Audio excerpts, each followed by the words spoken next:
Well, folks, with the Whitfield Report in its 5th season, and me starting my 14th year of podcasting in 2021, I figured now would be as good a time as any to start a Patreon page for the podcast. And I know everyone these days has a Patreon page who is a podcaster, but let me tell you what you're going to get if you decide to join the Whitfield Report Patreon. At the $1 level, you'll simply be contributing.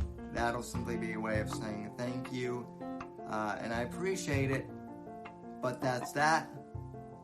However, at the $3 level on up, you're going to be getting access to an exclusive podcast that I'm hoping to do weekly called the Savage Express Podcast. And on that podcast, exclusive to Patreon subscribers and supporters, I'll be covering music and movies and pop culture and personally and anecdotes in ways that I can't cover on YouTube or traditional podcast platforms. I'm hoping to do this every week. I might not, but it'll certainly be a longer form podcast for those types of topics if you're interested in that sort of thing.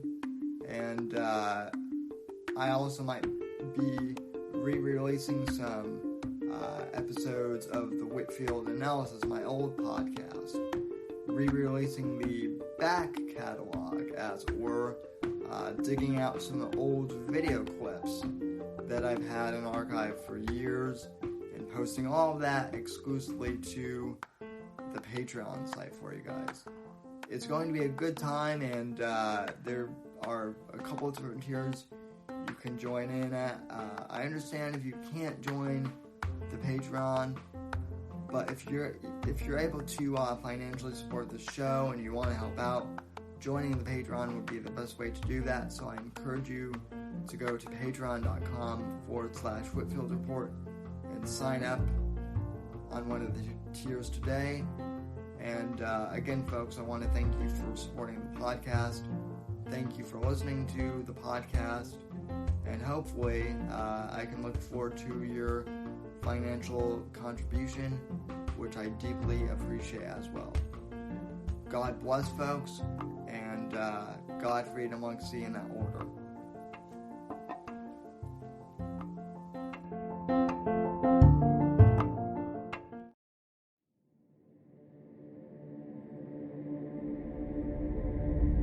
Said Owen Benjamin tried to poison my lasagna.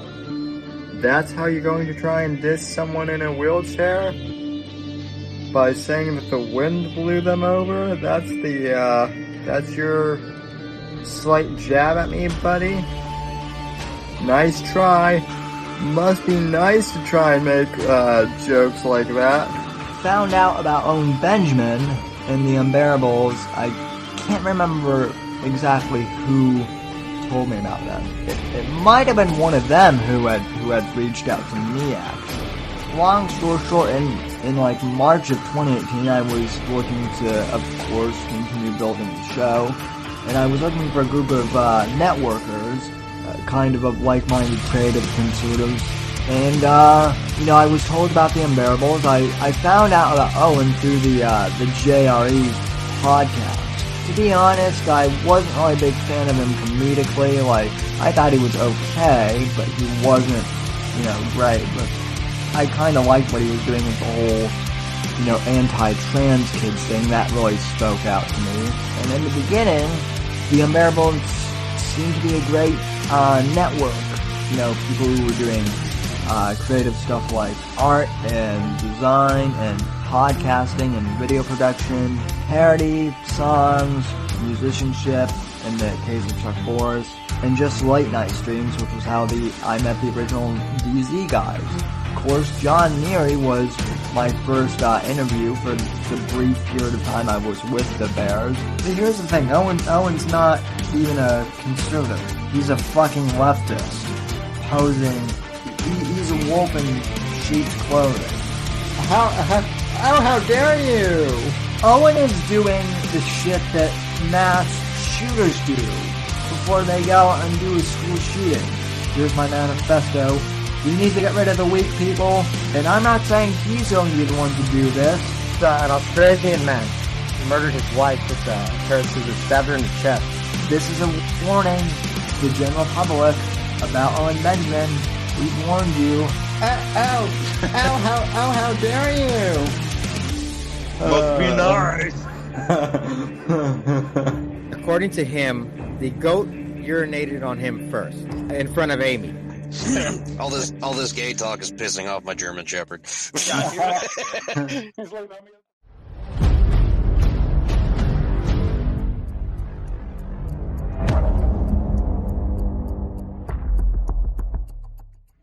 And good evening, folks. Welcome to tonight's edition of the Whitfield Report. I am your host, Sam Whitfield, broadcasting live here from South Florida after a week off. Yes, I took last week off, folks, and I actually did tweet it out, but I scheduled it in advance, and apparently that didn't go through, but so anyway, yeah, I took last week off. Sorry about that, but I'm back now, joined as always by my co-host, the primordial Gamma Ooze, known as Apex Gamma. And happy, I guess, early Valentine's Day, Apex. This is Savage Sammy's Lonely Hearts Club band, I guess.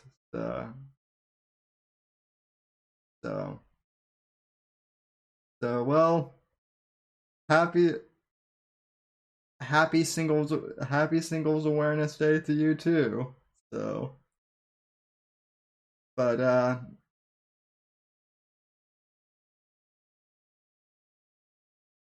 no problem.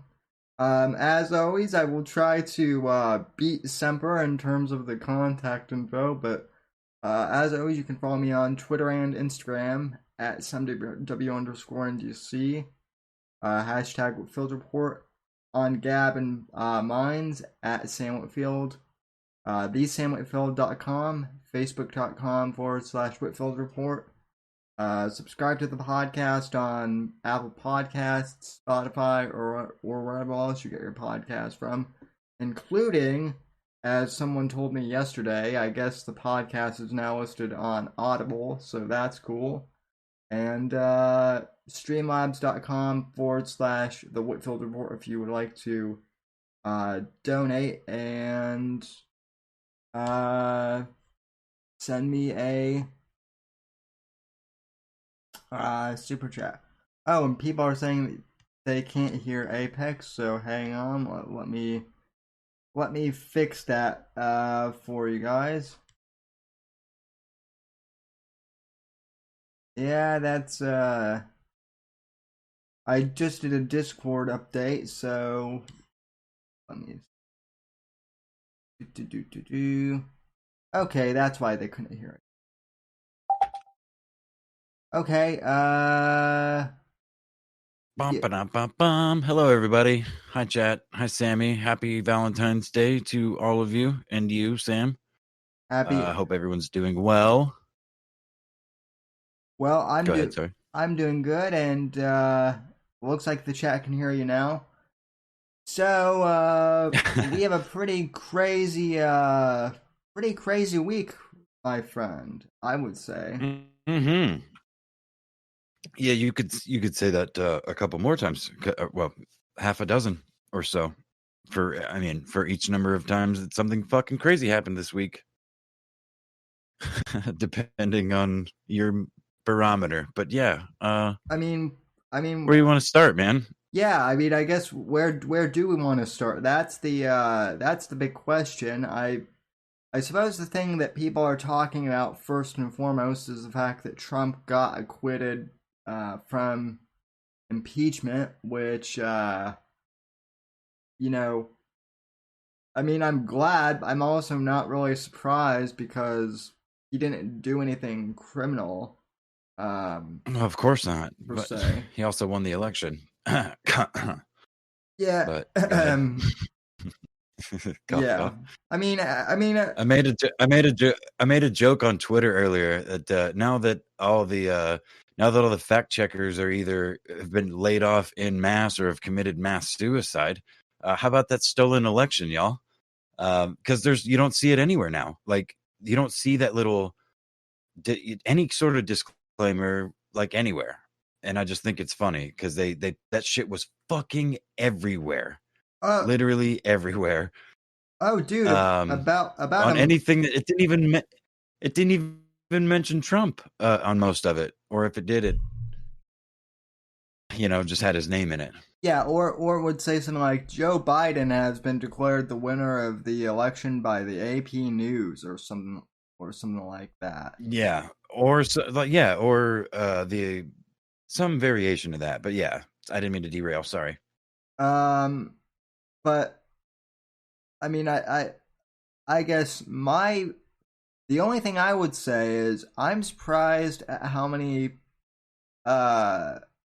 liberals, or I wouldn't even say liberals, but like, downright socialists and leftists actually thought that he would get impeached. Like even some that I know and that you may know are really kind of disappointed. Yeah. Are really kind Well, of yeah, dude, disappointed. but dude, this is the ebb and flow, man. Like just like we were mocked not that long ago because Trump, quote unquote, lost the election. Anybody that supported him and thought he was going to win and supported his cause and were confident that he was going to win for obvious reasons, are like, yeah, you fucking idiots.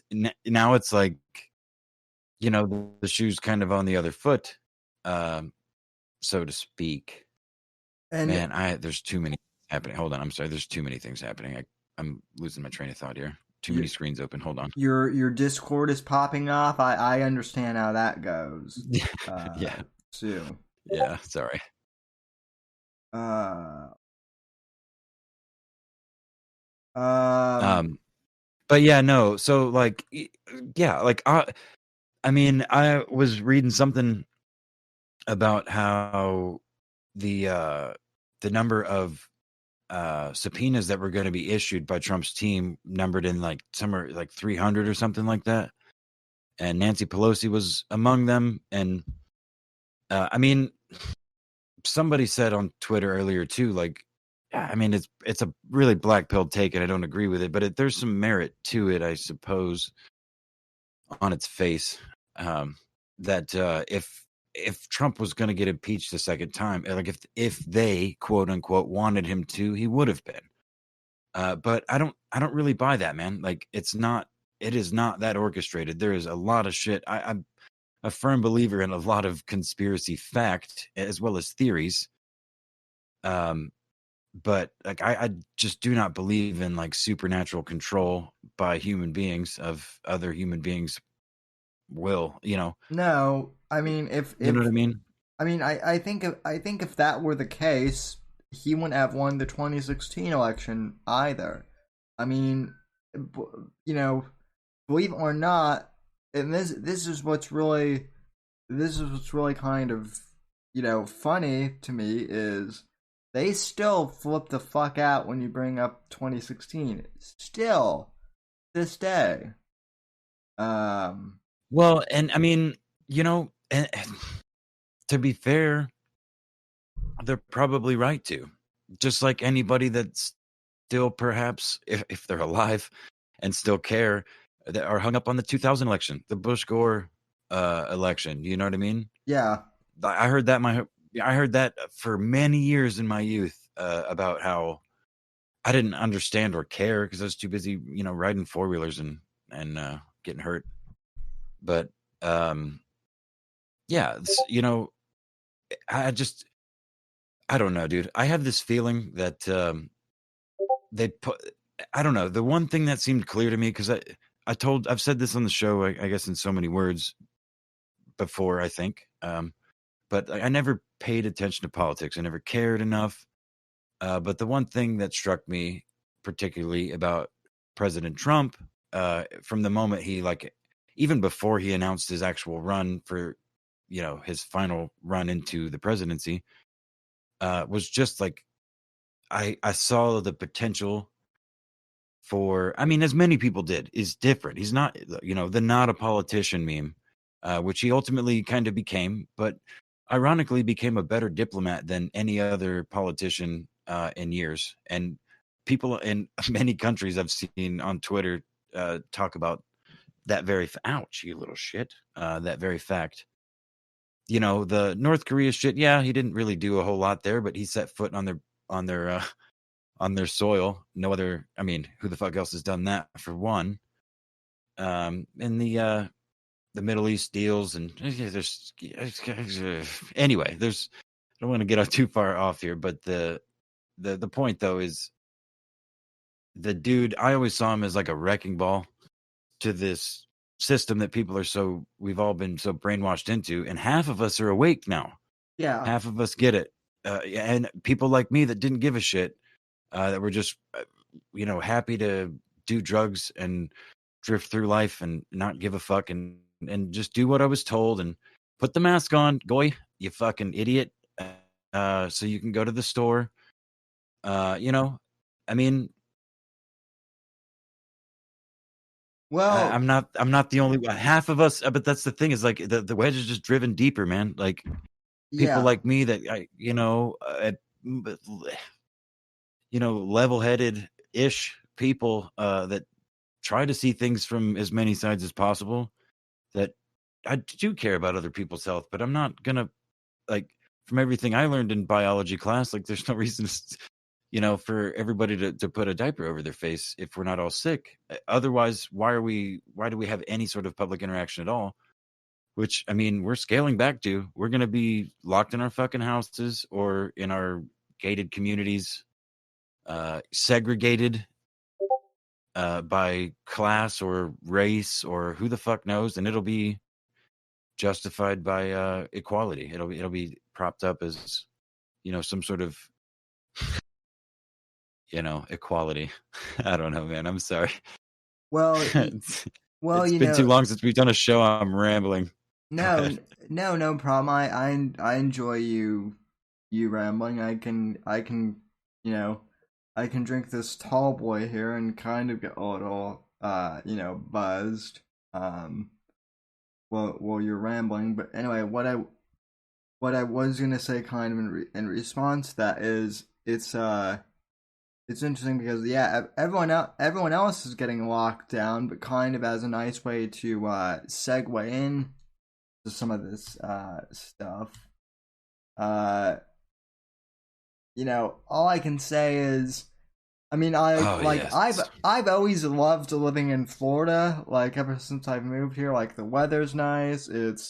I don't have to deal with like fucking snow. That was like the one thing that the death chair did not do well in, was snow and ice back in Colorado. Yeah, no. But no shit. But so I love the weather here in Florida. We taxes aren't too bad.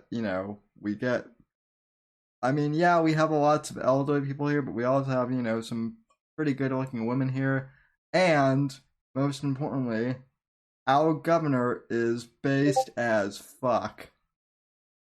Dude, Yeah. he has consistently made me smile as like a human being and a man in America. Yeah. As someone who's elected to represent other Americans, like I don't know everything that the dude stands for, but I know everything that he's made headlines for over the last year and a half have been things that have made me, pucker my lip, like purse my lips and go, fuck yeah, dude, nod my head like a fuck yeah. If not outright, go, fuck yeah, dude. He could easily be, in my mind, another, Trump, if we really want. Maybe like a slightly more charismatic Trump. He definitely does remind me of another Trump in all the good ways, and just that like he, you know, he's just balls to the wall, which is good. That's what we need. Yeah, and Major's jumping right to the punchline. In a phone conversation, which I hope you can get up like a transcript for, because I couldn't find it pre-show. Yeah, I couldn't find that find it either. All I found was this New York Post article, which for those of you watching on the stream, or it's just I have that bullshit. Yeah, I have the app, but well, no, the New York Post isn't actually bad. It's the Times that is really bad. Yeah, but the Post isn't that bad. They're the ones that broke the laptop, right? Yeah, aren't they? Yeah, they're the ones. Yeah. They're the ones who broke the laptop. I believe they were also the ones who broke the Gina Carano story, which we'll get to here in a bit too, because you mentioned, you used to not pay attention to politics or give a shit. Well, her firing is red pilling a whole bunch of people who weren't. Yeah, dude, exactly. But yeah, so I guess DeSantis basically Biden wants to basically lock down the nation again. And just kind of giving you guys the Cliff Notes version, from my understanding from reading this article and from other articles I've read, DeSantis has basically he's been slamming the administration for reportedly considering a domestic travel ban on the state and calling the threat unconstitutional.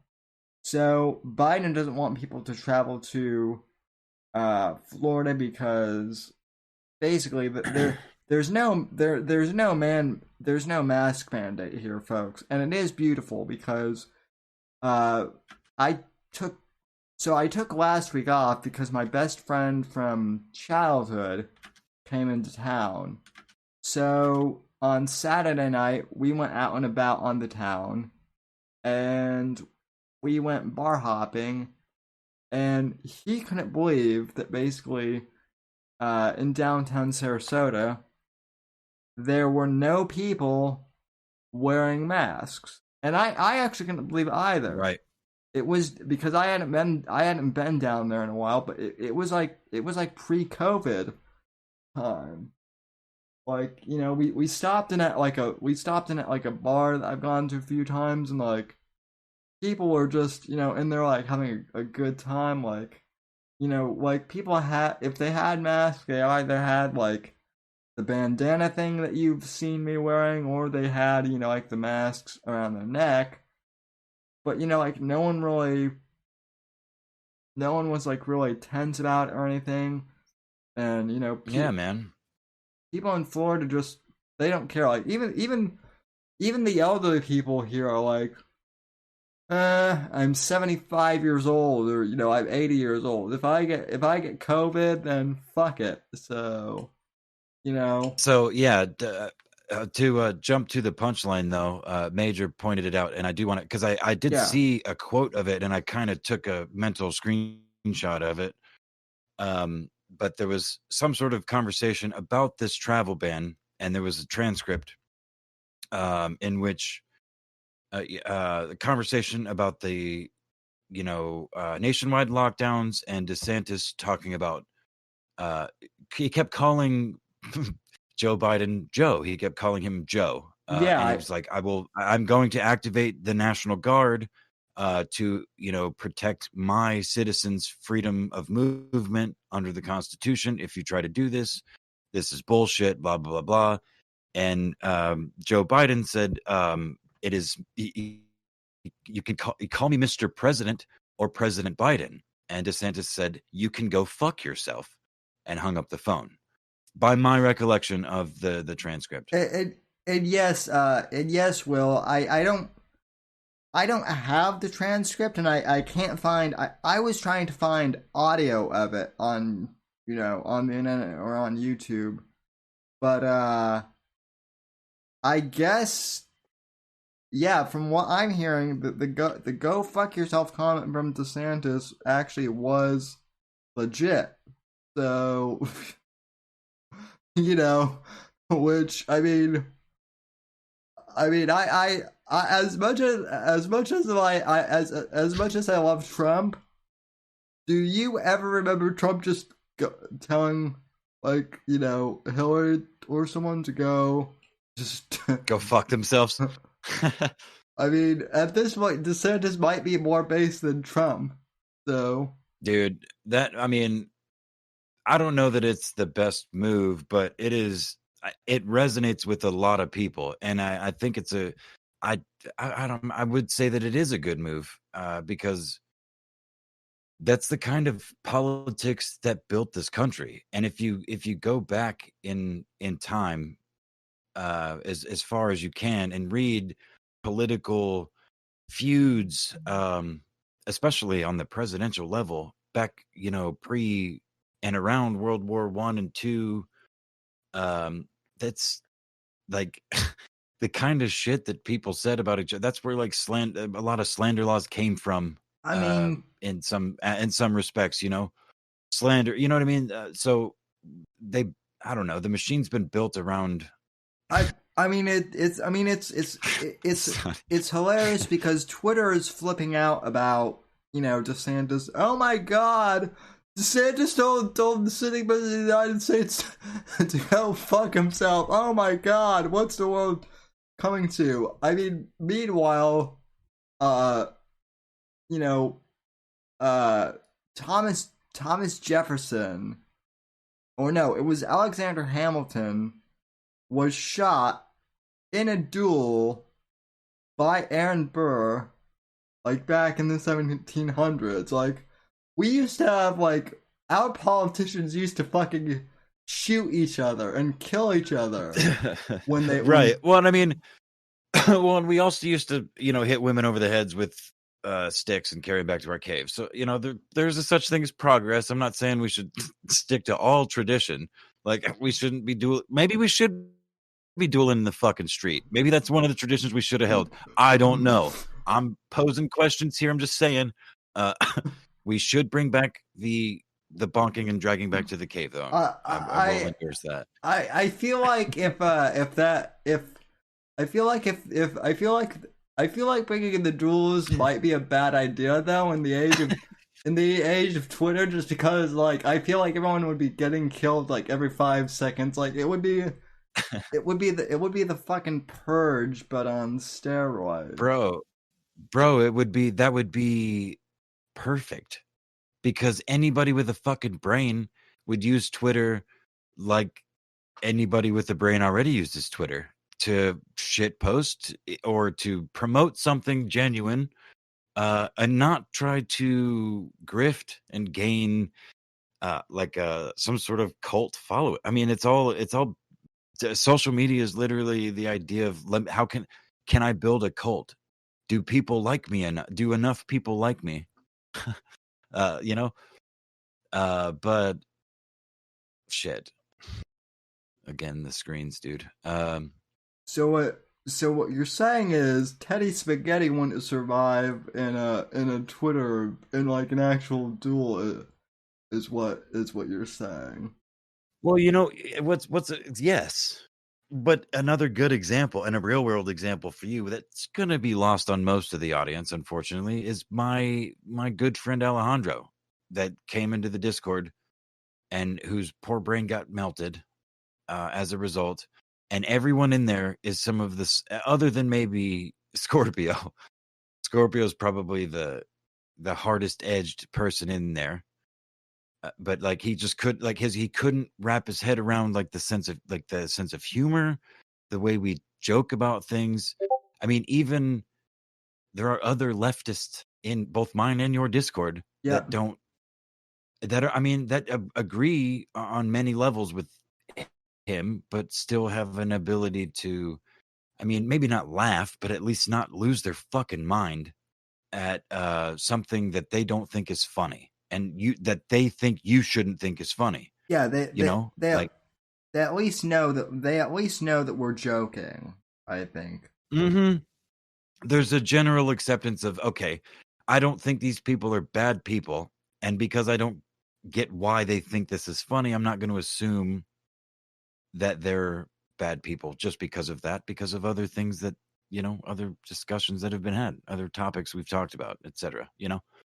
But yeah, so like, I mean, I think that's why Twitter sucks now. For one, now Tacky is back on Twitter, so we got one of the two back, but Tacky and Trump left Twitter about the same time. And without Trump, I mean, even the fucking leftists on Twitter are starting to realize it. Like, dude, this fucking sucks. Like, all the Q-tards are gone. There's nobody to argue with.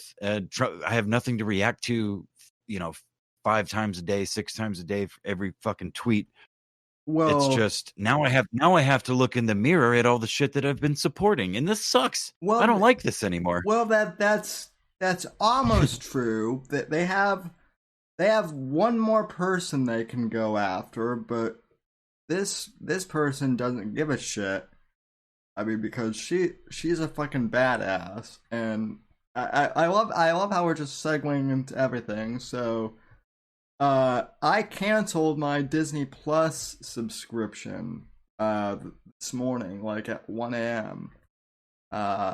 And the reason being is because Gina Carano, who is one of the co-stars of The Mandalorian, got fired by Disney for simply basically saying that, that she didn't even say it. She retweeted a meme that someone else made, essentially saying that like back in Hitler's Germany, the government and the media were pitting people against each other. And exactly. And it was their neighbors that started killing fucking Jews before the government could come in and crush everybody else. And they pit the government and the media. Yeah, exactly. And it wasn't even there was nothing about that even remotely anti-fucking Semitic, dude. If you read it on its face, but sorry, go ahead. And it wasn't even the thing that gets me is it wasn't even her initial like tweet or post or whatever. She just like retweeted it or like posted it on Instagram, so it wasn't even her initial content, and she already got fired, which, I think I said on here before, and I also said on Verse Media that, they're just waiting to fire her because she's a Trump supporter, so they canned her, and oh boy, Disney is facing a major backlash. Pretty much like a lot of people I know, not just me, have all canceled their Disney subscription. So, fuck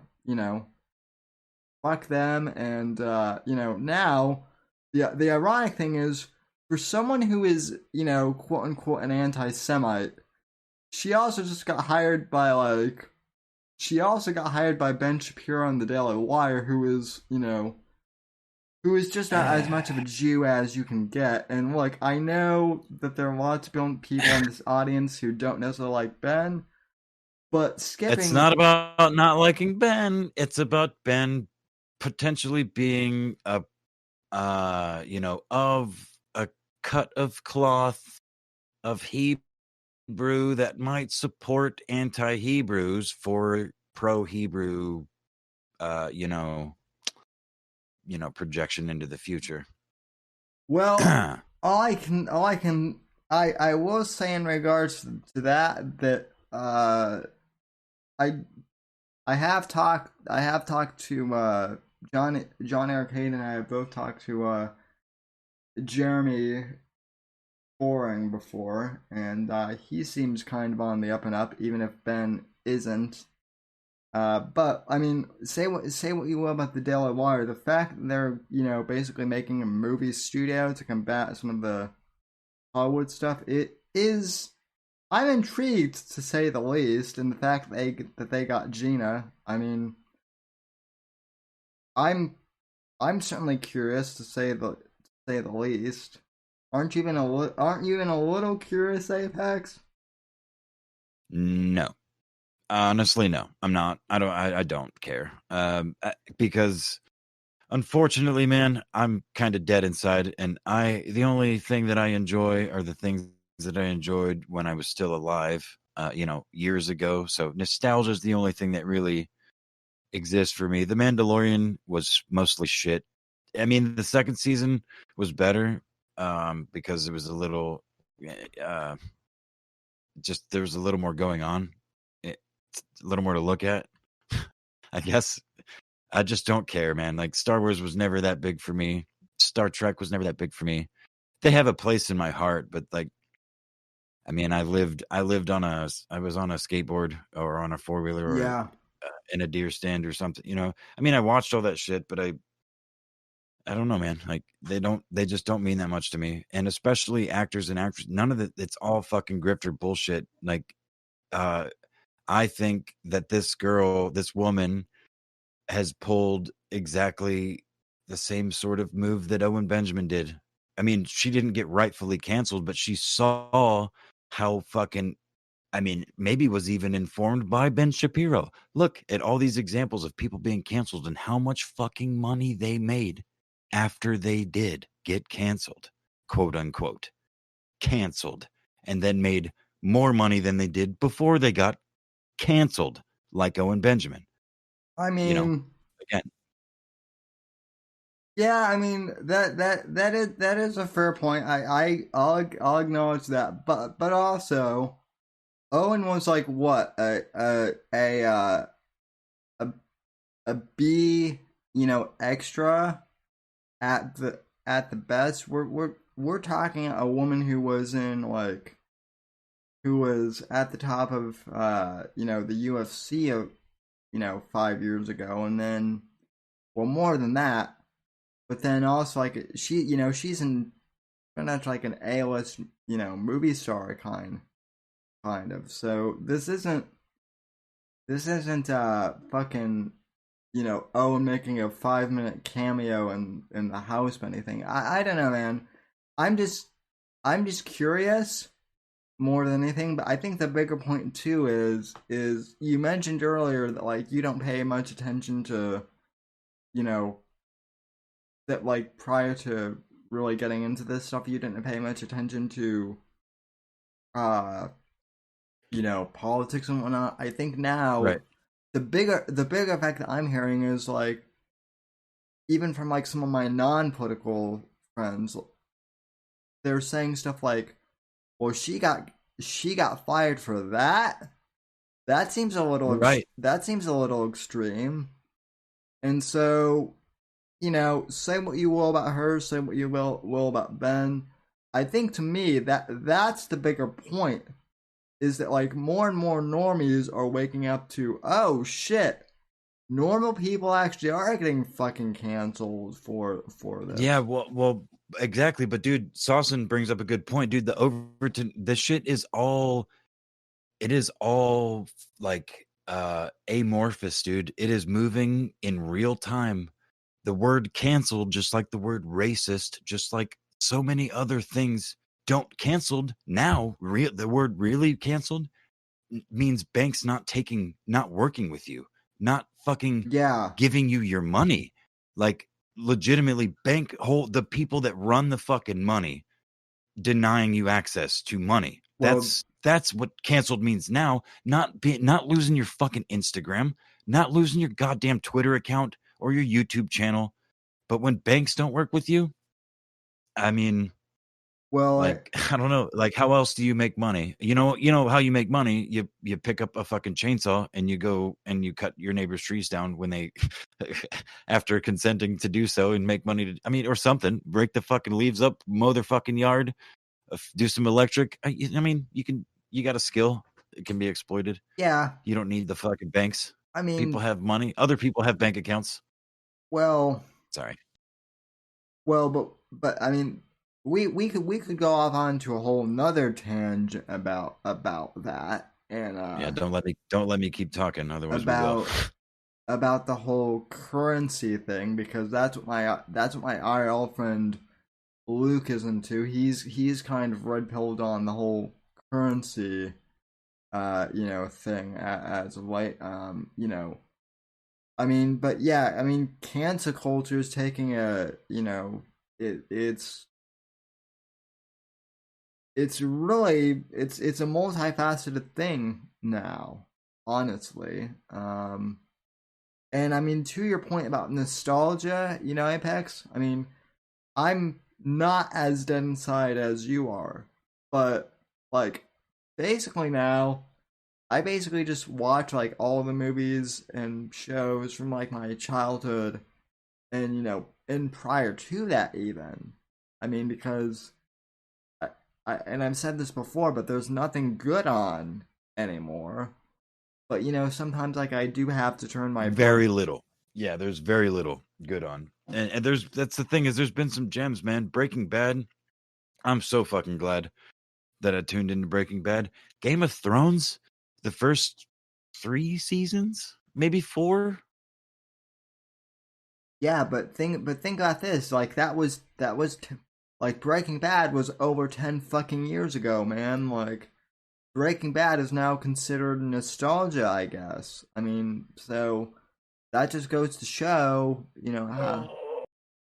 How I old I am. See, I keep saying dead inside. It's just old, Sam. I'm just fucking old. well, You're no, just not as old as me. it's I mean, I mean, I'm 26. Will's right. I was Sorry. I Go was ahead. I was 14 when Breaking Bad came out. I mean, you know, I was doing methamphetamines. Good methamphetamines when Breaking Bad came out. It was a perfect lineup. I was doing It wasn't blue. It wasn't blue, but it was good. I wasn't really doing drugs, but I do remember I did have one surgery at that time, and they gave me Vicodin. Ooh boy, I I'm not a big fan of drugs, especially painkillers, because my I don't even know why I'm telling you this, but I am. My head was like swirling, and I basically had like my head in the toilet for a couple days because like that was the only place that, like I felt good. So yeah, painkillers were just never my thing.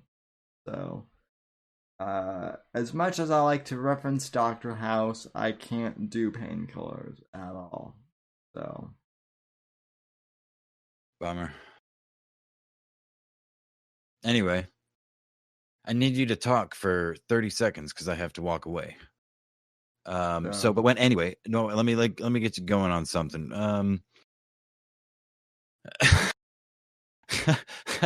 uh sorry, I'm reading the chat.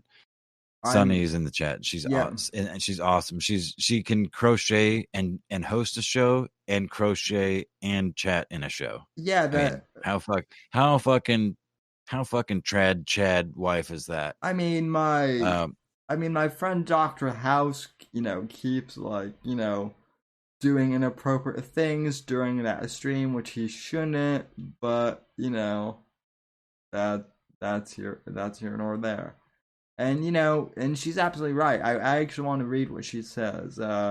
It's at a point where people think it's okay to cancel teenagers and ruin their futures because they're miserable shitheads who wasted their own fucking lives trying to destroy kids. I mean, and yeah, Sonny, you're absolutely right. And I mean, that's the same thing with that happened to Gina. They don't like the fact that she, that she's a conservative, and God forbid she plays a character in Star Wars that people actually like. So I mean, where are the fucking feminists now? They're nowhere to be seen.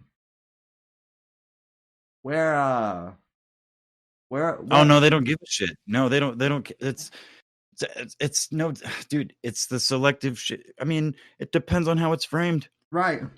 Because it's there were many memes over the last year.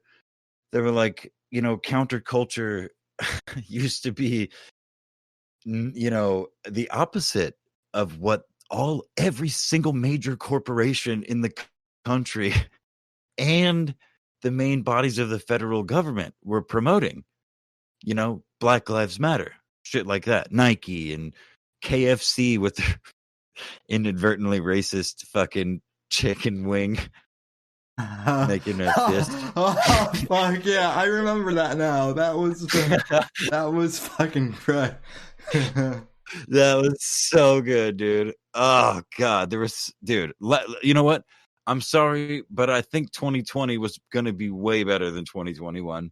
Well, just because of the memes, like everyone was still kind of reeling from. Sorry for the beer sound. Was like reeling from because, dude, even I early on was scared of that shit, the whole COVID thing, because of the way China reacted. Because I paid attention to China previously, and they are all about saving face. And if those motherfuckers are going to be letting video out of them locking people in their homes and putting people in fucking steel cages on the backs of trucks, it had to be serious. And now in retrospect, I don't, it just seems. Do you remember the was it the 2012 Olympic opening ceremonies in China? Oh yeah, I remember that. I remember them. Do you remember the entire section that made no fucking sense, with hospital beds and a giant death puppet hovering over the middle of it? It went on for an extended period of time. I remember I remember that. Do you remember the stories that came out around that time about how, like, to build that fucking Olympic stadium, they basically like evicted the entire population from that area in order to like build that fucking arena? Because that's what they did. I don't recall those, actually. It's not ringing any bells. So I mean, it's been a while, and the news articles probably aren't even up. But I remember I actually had like a semi-based, like, social studies professor back then, and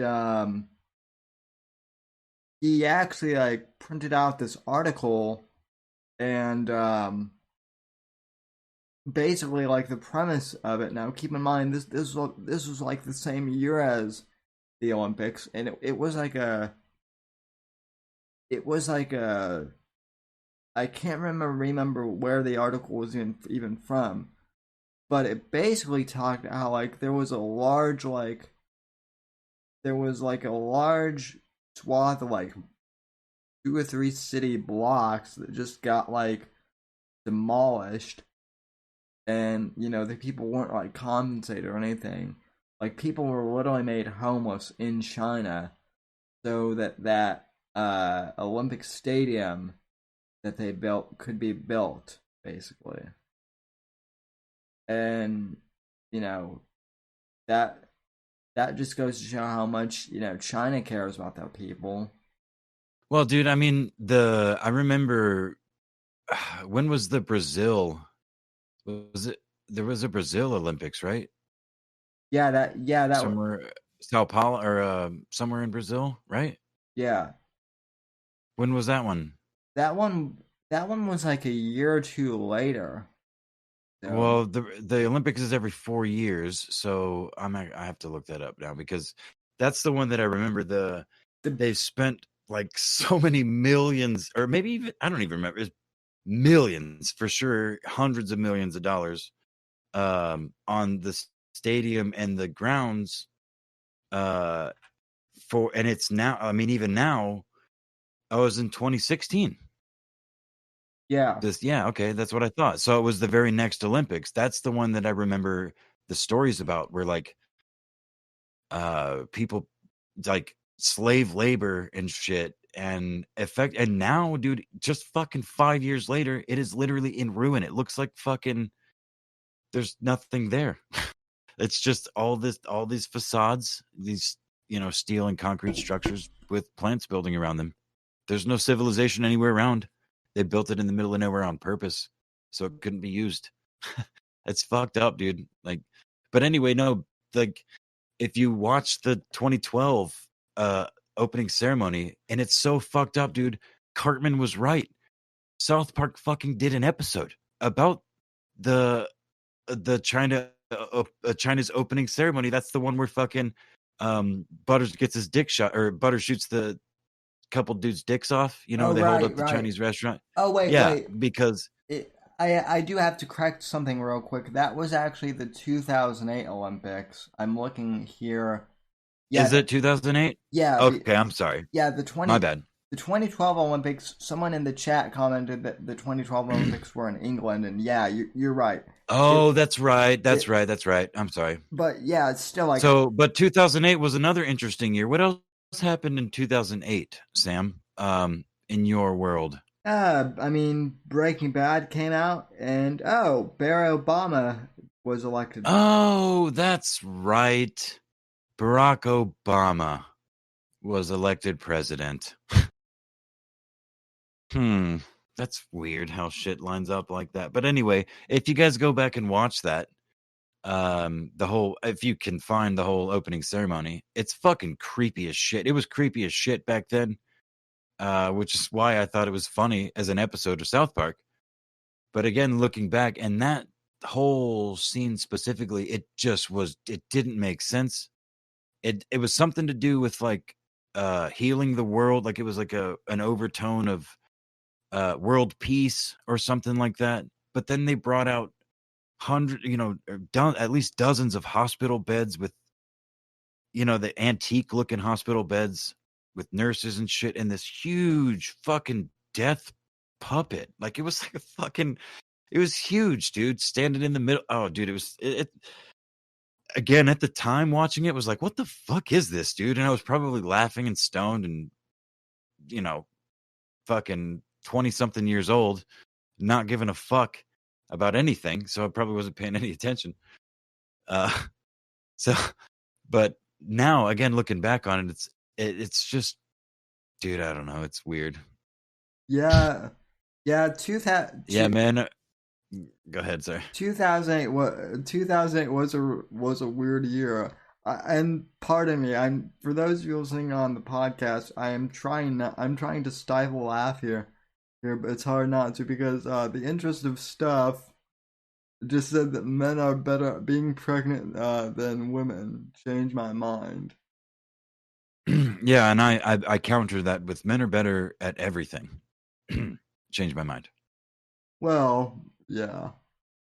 But I mean, I'm not gonna say. But yeah, well, I mean, looking back, like, go ahead. Sorry. I mean, we love your wife here at the Whitfield Report. Interest of stuff. So if you ever get sick of Sunny, Apex and I are happy to have her as a co-host or whatever. So anyway, what were you saying? What were you gonna say? I don't know. I'm talking shit in the chat now. I'm doing too many things at once now.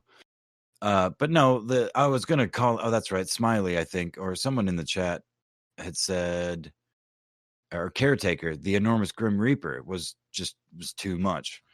And again, I remember that specifically. I'm like, that's fucking weird, dude. Like, I think I even had like a stoned fucking conversation with my friends about it. Excuse me. Sorry, chat. I clicked the wrong mouse. Yeah, but if you go, the nurses are all dancing around and there's a fucking giant Grim Reaper puppet in the middle. Like, it is too accurately is like a play for current year or current years or the current life. You know what I mean? Like the past, especially, couple of years, but several months specifically in regards to the pandemic.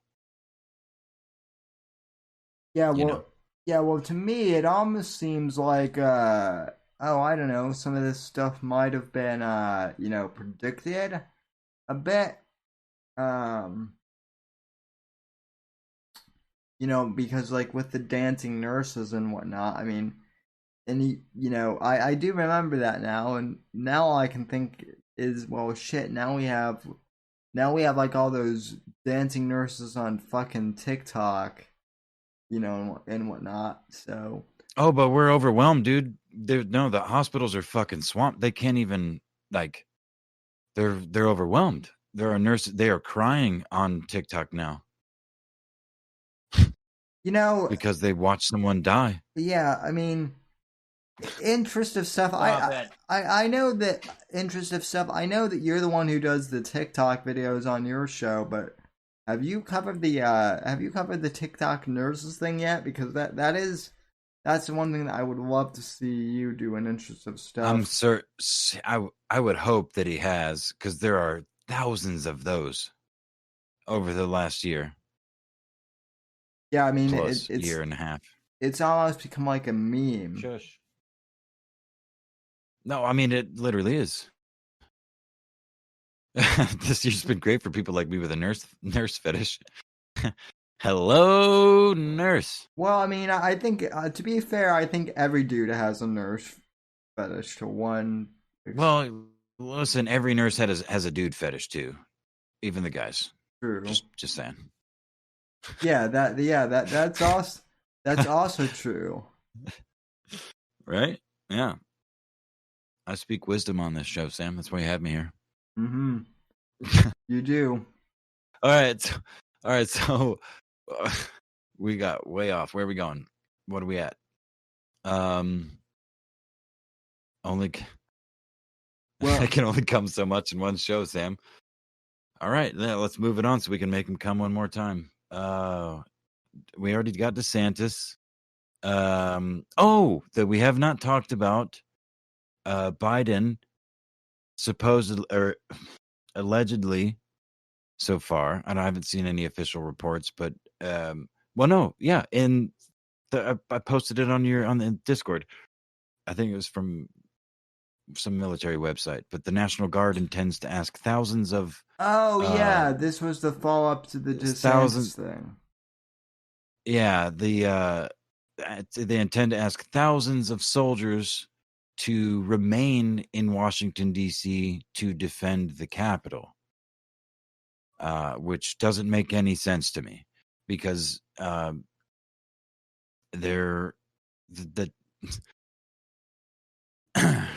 it just doesn't make any sense to me, and I don't know how that's constitutional, much less legal. And I can't think of. I'm blanking on the term now because I'm fucking retarded. Posse comitatus.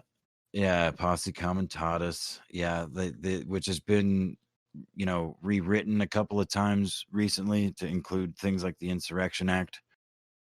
But it effectively says, something to the degree that the Congress holds the power to enact the militia to, behave as police. If they Here, let me read it. Okay, so the summary is the Constitution permits Congress to authorize the use of the militia to, quote, to execute the laws of the Union, suppress insurrections, and rebel invasions, end quote. And it guarantees the state's protection against invasion or usurpation of their, quote, republican form of government, end quote. And upon the request of the state legislature against, quote, domestic violence, end quote, these constitutional provisions are reflected in the Insurrection Acts, which have been invoked numerous times both before and after passage of the Posse Comitatus Act 18 U.S.C. Section 1385. 1878. Congress has both enacted a number of statutes that authorize the use of land and naval forces to execute their objective. It's much longer than that, but that's the first paragraph. But the general idea is that it seems to me that taking a national, the forces of the National Guard and asking for volunteers from them to remain in the Capitol to defend it as a police force is effectively creating a militia out of an existing military body, because they would then be separate from, or would they be separate from the National Guard? Would they or would they not be? I don't know. I mean, it doesn't really specify in what I've read so far, but it gives me the heebie-jeebies. I don't really care for it. I didn't care for 20,000, 25, 30,000 of them being in the Capitol in the first place for the fucking inauguration. I mean, that in of itself is like, you don't. I mean, military dictatorships have tens of thousands of their military personnel around them at their inaugurations. Not freely democratically elected people. Yeah, and I would also say, it gives me the heebie-jeebies too, because this is another thing that Alex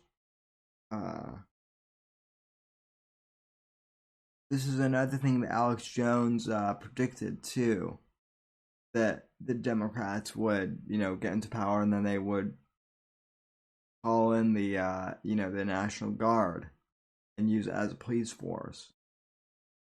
Holy shit! You know what? Something we haven't talked about at all. This is another thing that I've been taking note of, is the useful idiot and how they're being chopped off.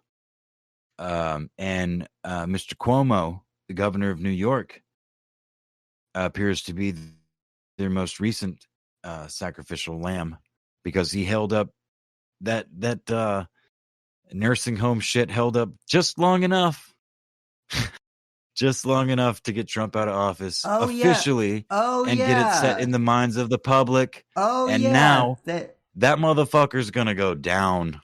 I think. I hope, but I mean, there is all kinds of shit coming out on him from staffers and secretaries. And go ahead. Well, not only that, but I mean, we can still talk about Cuomo. But while we're at it, let's also include fucking Gavin fucking Newsom. Now that Gavin Newsom is in fucking recall in California. Yeah, they got 1.5 million plus signatures, right? Yeah, he has now changed his tune and be like, and now he's being like, now that people are fucking leaving, he's being like, oh, we can't afford to keep California's economy closed. We have to reopen. Funny how that happened only after Trump got out of office. Dude, yeah. I mean, it's the timing of all this shit, because every fucking buddy with any kind of stake in the game, politically speaking, rather, if they stood against Trump, they had all of the cards, they had all of the money, they had all of the support, they had all of the media. And now that the big orange bad man is out of office and he's off of Twitter, he's not been on any screen or any, you know what I mean, for weeks now. It's comfortable enough they can start chopping off the fucking heads of the people. I mean, Cuomo's obvious. There's so much of this shit that is obvious to everybody. And I mean, if they don't concede some fucking lambs to the slaughter, the whole thing's going to go down, just like it's always been. They always have to fucking push somebody off the cliff so that the majority can stay and in power and continue sucking our fucking blood, in whatever respect. So this, I mean, expect more of this shit. Like these Cuomo and Newsom and that fucking witch in Michigan. I expect she's going to go down at some point too for something. What's that fucking shit? Whitcomb? Is it Whitcomb? Gretchen Whitmer. Gretchen Whitmer. Yeah, that's it. That fucking witch, dude. Yeah, she's going to go down. I mean, again, all of these people that have been out at the front of this thing for the last year, putting their heads out in front, and cutting their people's writes off for this, pandemic, I think I think most of them are going to go down, if not all of them. Maybe not, but I mean, that's just they're good. Some of them have to, and it's not that long ago that Jeffrey Epstein didn't kill himself. And it wasn't that long before that Michael Hastings didn't kill himself either. Yeah, well, You know? and during those whole events, did you notice that the normies themselves were even like waking up to that too? Well, I mean, it's a perpetual, it's a turning of the pages, dude. Like, you and I are just pages deep on these new kids or these not necessarily kids, but new people that have been stuck in the theoretical matrix or whatever, the facade, man. Like, the clown world. I don't know. Yeah. I mean, they've we all figure it out eventually, and some of us don't do it until we're taking our last breaths. I would assume anyway, or some of us never do it, perhaps in one lifetime. Yeah. But I think this is something that I have struggled to explain to people, is an evolving of perspectives and ideas as you get older. Especially my good friend that came into the Discord and melted and has literally not talked to me since.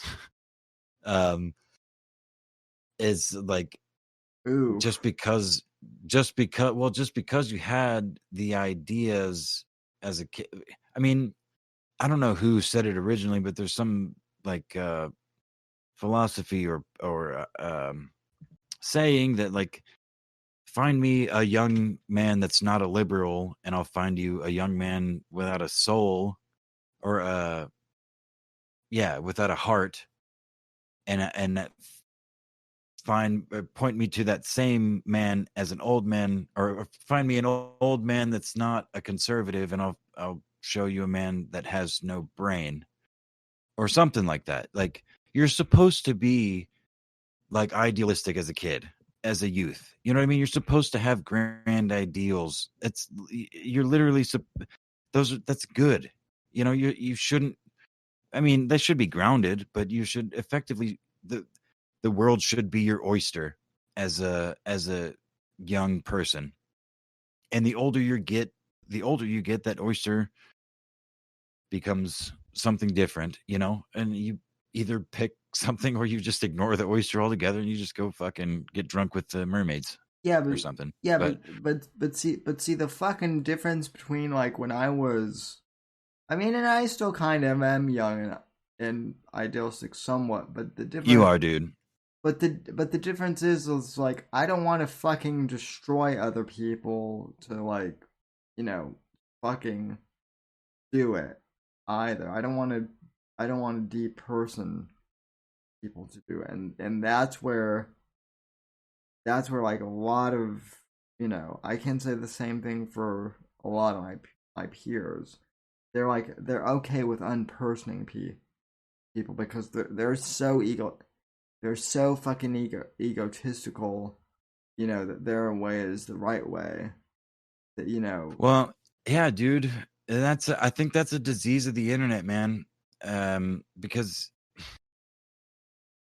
you would never, like, most of these people, if in a IRL, in real life setting with someone, especially if they were among, say, a group of maybe not even mostly friends, but like at a group of 10 people, and 4 of them are your close friends, and you're drinking or you're smoking or you're fucking watching whatever the fuck, you just happen to be with all these people in a setting that requires you to converse, or enables you to converse about things.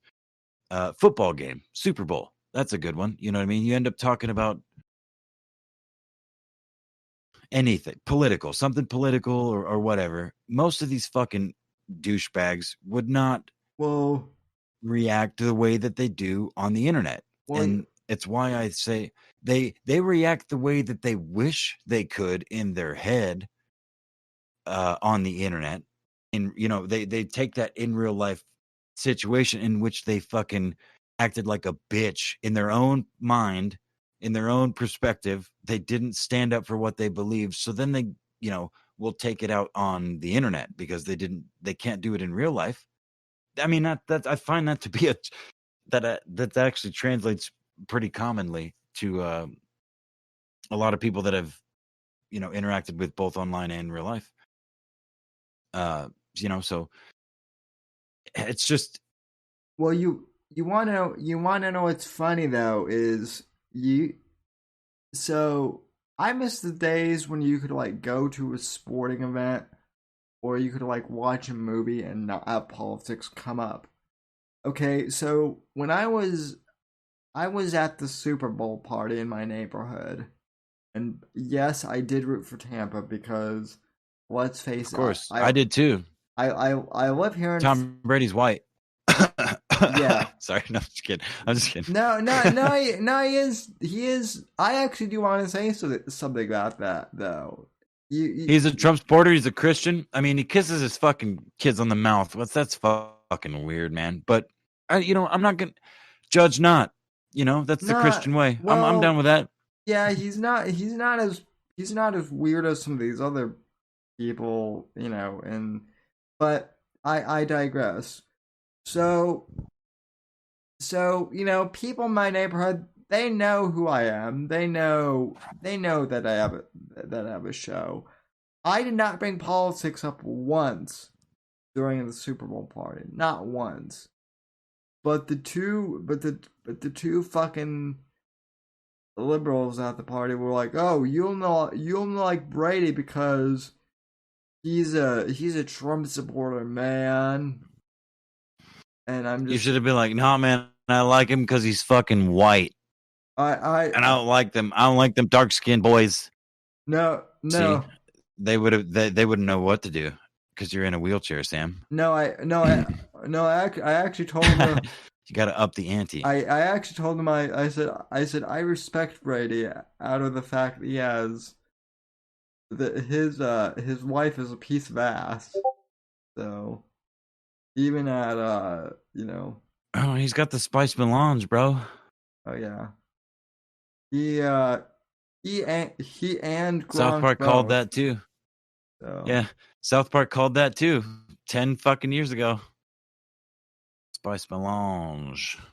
So, I mean, yeah, I'm pretty sure we're living in a South Park simulation. By the way, the more time goes on, the more things that happen, like around me. I'm not even sure if it's a simulation. Like at this point, I think that like Matt and Trey could, they might have like dreams where they see the future and they put it into like, I think those motherfuckers. I really wish those motherfuckers. I really wish those motherfuckers cared enough to, like, be some sort of litigators or like politicians of some sort. You know what I mean? Like, be some Trump level. Like, go to their inaugurations on acid, wearing dresses. President Trey Parker and Vice President Matt Stone tripping their fucking balls off like they did at the VMAs or whatever. You know what I mean? So, I mean, they couldn't play that trick, that card again, obviously, but something like that. That they haven't done mushrooms yet. So maybe if they were like literally eating mushrooms with sunglasses on at their inauguration, it's just saying some nonsense. You know what? I mean, you know what? You joke, but I swear to God, I would vote for them. I literally would vote for them. You joke, but I swear to God, they will see this episode of the Whitfield Report, like somehow, somewhere, someone will get it to them. You and I will become a South Park meme, and then they'll be like, you know what, we should run for office just as a joke, and they'll fucking win. They will fucking win. So. Fuck, dude. No, dude. You know, I'm getting updates for Discord, Windows, OBS, and Pro Tools all at the same time. Sawson in the chat I'm glad says, you guys can't hear it. Sawson says, Sammy is the straightest person ever. Change my mind. Also, let me know if that is even a word. Yeah, Sawson, that is a word. And also... Oh, wait a minute. Time out. Because there's several words in that first sentence. Sammy, 1, is 2, straightest, 3, person, 4, ever, 5. So all of those are actually words. So did you mean like, is that an actual phrase? Yeah, I think she's mean. I think she means is straightest a word. Got him.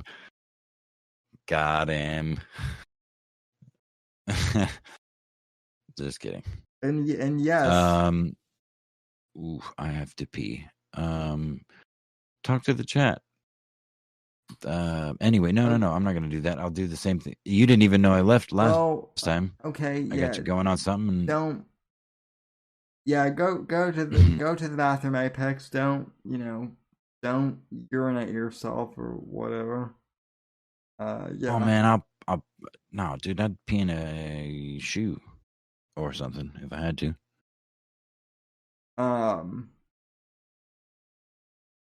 But yeah, straightest is a word sauce, and I'll let you in. Oh, straightest. Okay. Yeah, that is a word. Okay, I got you. I'll let you in. Sorry. I'll let you in on a little secret. The only reason I bring up boobs on the show as much as I do is because Owen is just so obsessed with dicks that at the time he was like, well, what if I started doing like the parallel opposite of that? And so I did, and it became a thing.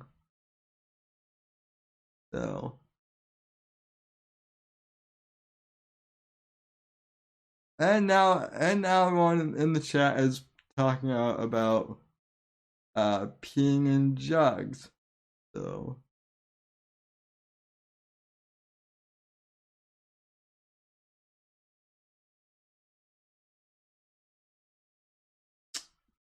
but let's see.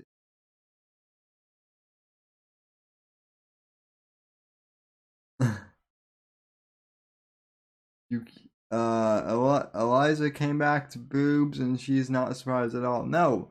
All I was saying, Eliza, is the reason I talk about boobs so much on the show is because Owen used to bring up dicks a lot on his show, and so just to counteract that, I was like, well, what doesn't he like? And he doesn't like boobs, apparently, which I don't understand, because how can you not like boobs? Well, excuse me. The only way you might not is I mean, if I don't you're want to gay. No, I was gonna say if you're a faggot, but not even that, because most gay dudes love tits, dude. Most gay dudes that I know, like, they can spot a nice pair of tits. I won't say faster than me, but at least, within like they know what nice tits look like too, because they will wish they had them. You know what I mean? Yeah, no. But like I was saying, the whole reason why the whole, Sam, the whole reason why Sammy, the whole reason why I bring up tits on the show is because Owen thinks that they're gay. Because you're a pervert. Oh, sorry. Well, I mean, just kidding, man. Come on, bro. Maybe a little bit. A little bit of a pervert. You got a dick. You are white, cis male. I mean, you are all the bad things, bro. Just get used to it. I mean, Louis C.K. did make a joke that's actually true. And I know that bringing up Louis C.K. is going to get me canceled immediately, but I don't care because the man did speak truth when he said that the male population we have to be a little perverted. Uh, Bro, that's otherwise what, otherwise the yeah, species will not continue. dude. So I mean, listen, women hate are beautiful. women. No, well, of course they are. No, they're not. Not all of them. Most of them are, Not but all of them, but not all of them, but most of them. most We'll of them. go 85% or so, generally across the board. Anyway, um, damn it, Sammy, you fucking threw me off. What the fuck was I saying? Oh, women hate. They fucking hate each other. I mean, obviously that doesn't apply to every single woman I to every know. other woman. But when women don't like each other or they don't love one another, they are so men will punch each other in the face. They'll say I fucked your mom and and you know punch each other and either never see each other again or buy each other a beer and be fine with it. But no. So women do not want women like behavior in their counterpart. They may, I mean, there's a lot of evidence for such a thing. It's not like women want to get their asses beat. Obviously, some of them do, but I don't endorse that sort of thing. But so yeah, you have to display your masculine traits are important. That's fucking biology, dude. Trying to deny them is suicide. If not literal, then just across the species.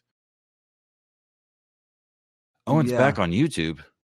He got banned from Trovo, Yeah, by no, the way. he did get banned from Trovo, but yeah, I did see today he is back on YouTube. Well, that's okay. He'll, it's not gonna last long. I doubt it.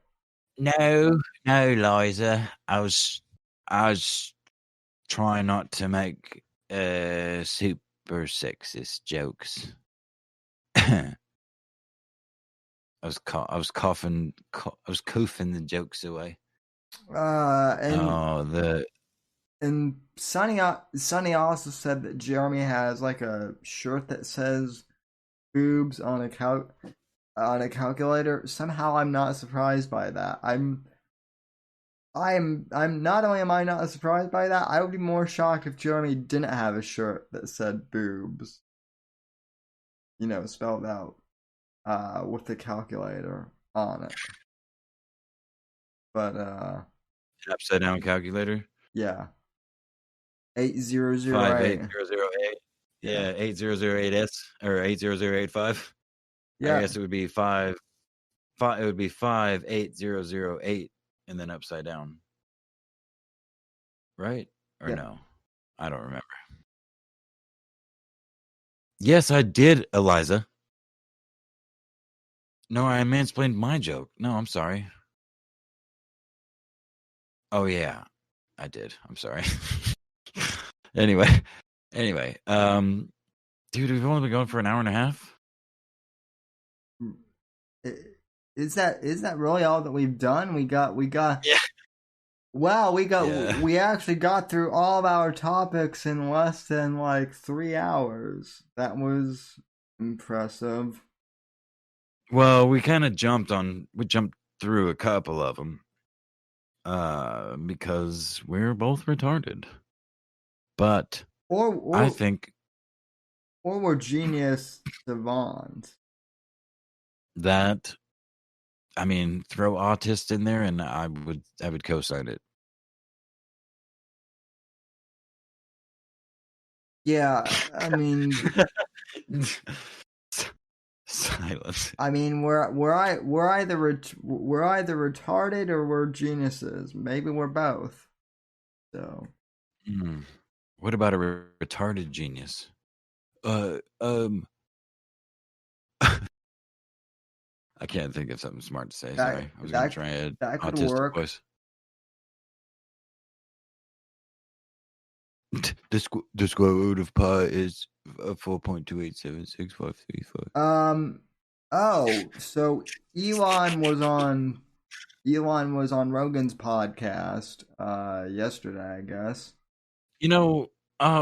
Before you go there, Elon tweeted to the Russian president Vladimir Putin. Oh yes. And asked him to be on some show. Yeah, I don't know what's happening, dude. I have no idea what reality we're in. But go ahead. No, not idiot savant. I said retard something. Genius. That's it. Yeah, retard genius. There we go. But yeah, you were saying something? No. All I was saying is, Rogan had Elon back on his podcast, and I started listening to it today, but it's almost like 4 hours, so I only got through like the first 40 minutes of it. Oh, it's a 4-hour one? Yeah. Yeah, we've actually got some long form Rogan. So, I don't know, man. Well, long form Elon, because he talks. He's even more stutter fucking shit fuck talking than me, because he pulls more uhs, and and like you can't see me adjust, but I do the same kind of thing, just on a lesser scale, because I don't have billions of dollars under my words. I mean, he kind otherwise I might look equally retarded. I mean, he kind of does talk like a gamma, though, you have to admit. Yeah, I do know 100%. Dude, when he laughed at the deer that drowned in the pool, looking at the meme review thing, I mean, I can't. I'm sorry, but that was genuine laughter that came out of him. He's like, is that real? And then he continued to laugh when he found out it was real. I don't know. That was like in 2015, 2016 as well. So, I mean, I'm a fan. I'm a fan of Elon Musk, dude. No, I think he's an idiot savant. In the the genuine article. I mean, he's either gonna kill us all, dude, or he's gonna take us to the next level. You know what I mean? He's the kind of mind that's gonna do one or the other. The kind of force, rather, in human history. Have we talked about Neuralink on this show before? I don't think so. Someone asked me about Neuralink before, and what my opinion on it is. I don't know if I've actually like broadcast it on this show, or if it was like in a DM. But I mean, I don't really understand the premise. I don't understand Neuralink like that well. But the premise is, I guess it's like supposed to like be like a brainwave like repair type thing. Like we're supposed to be able to augment our brains with like, it's effectively, from the way he tries to describe it, from what I've gathered, is he's trying to say it's like putting your smartphone in your brain and making it like usable with your neurons. You're effectively putting, maybe not what we have now as a smartphone, but effectively the function of a smartphone or a cell phone, searching the internet, replying to text messages and stuff like that. Well, or emails, that sort of thing. I guess, and I don't know if this is true or not, but supposedly like it can also fix like brain injuries and whatnot. Yeah, that too. Yeah, for sure. Absolutely. I mean, that's the main thing that I think is important about it, is it can it can it can fix a lot of deficiencies in that realm. It's not about making normal people super. It's about making people that have you know, deficiencies in some realm, neurological or otherwise. Well, I mean, I guess in this case it would be specifically neurological, but neurological deficiencies or malfunctions of some sort, making them whole or better. I guess I don't know. I mean, that's touchy ground because I mean, if you could plug some shit into your brain, Sam, and be out of that wheelchair and walk around like everybody else, would you do it? Well, you asked me. You actually asked me a question that I wanted to address because Mm, I mm. actually get that. Whenever I bring up Elon Musk, someone always brings up Neuralink and that very same question. And I mean, so my answer would be, if it were plausible and if I had my own free will, you know, if everything went well, then yeah, why wouldn't it? Why wouldn't I do it?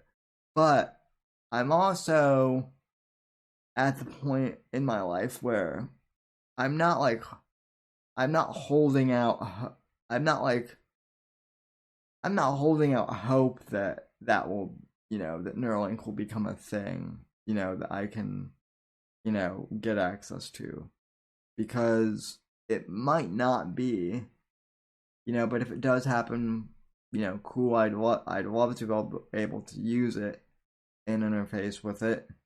But if not, then I'm not gonna lose sleep over it. So that's my take on it, kind of in a nutshell. Wait, so I guess I think I missed your answer. Like, I mean, would you be okay if, especially if like you were contacted by Elon Musk, or okay, better yet, if you applied for some Neuralink trial for cerebral palsy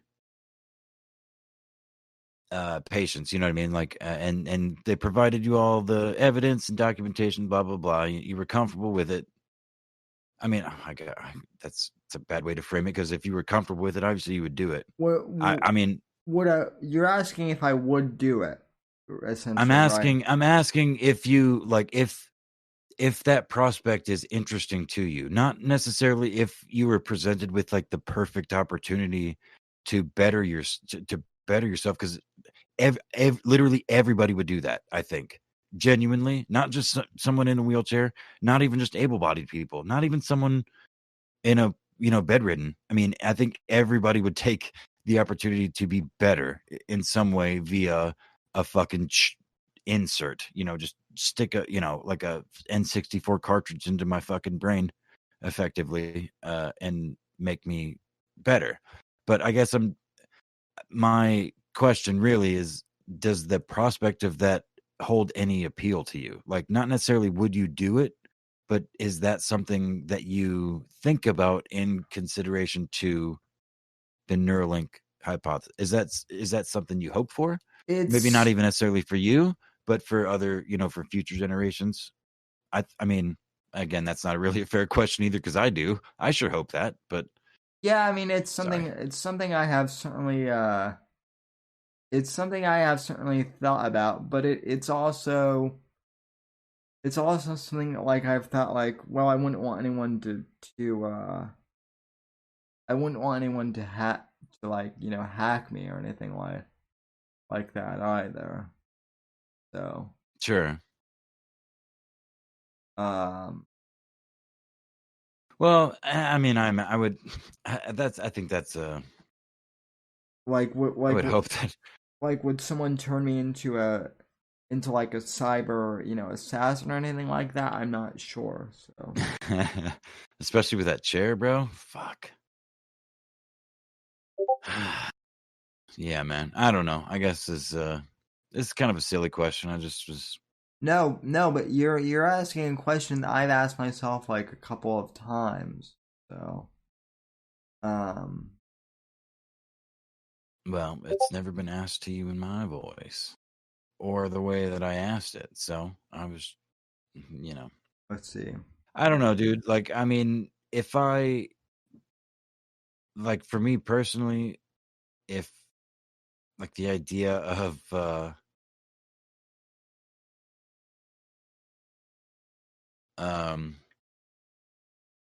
sticking shit in my brain to be better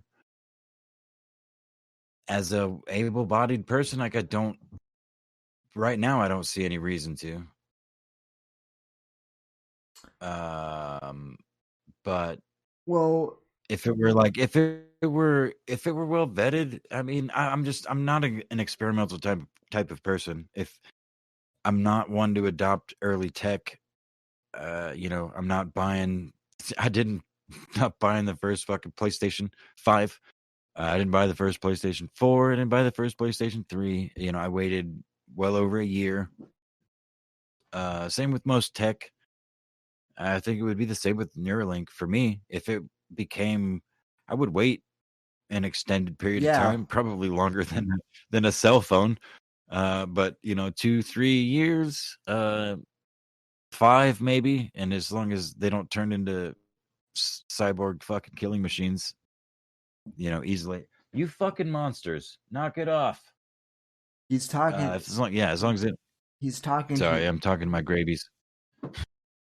Yeah, he's talking to I'm his. talking to the grabies. He's talking to his grabies, who are fucking adorable, by the way. Like, even Can you hear them running around in the background? Or no? I can. I'm not sure. I know that, like, I'm I'm not sure if I'm sure chat they can. can. I'm sure they can. I've got the input on the old Focusrite turned almost all the way up. I mean, I can hear like the sound of my computer buzzing in my headphones. So, Sunny is now asking who wants to hack me. So, oh, I would be the first one, bitch. oh, I'm sure you would. So, I I know that Sunny would hack me, and I also know that Eliza would hack me too. So, and I'm pretty sure that Alan Powell, the greatest troll who ever lived, would certainly hack me for very nefarious purposes.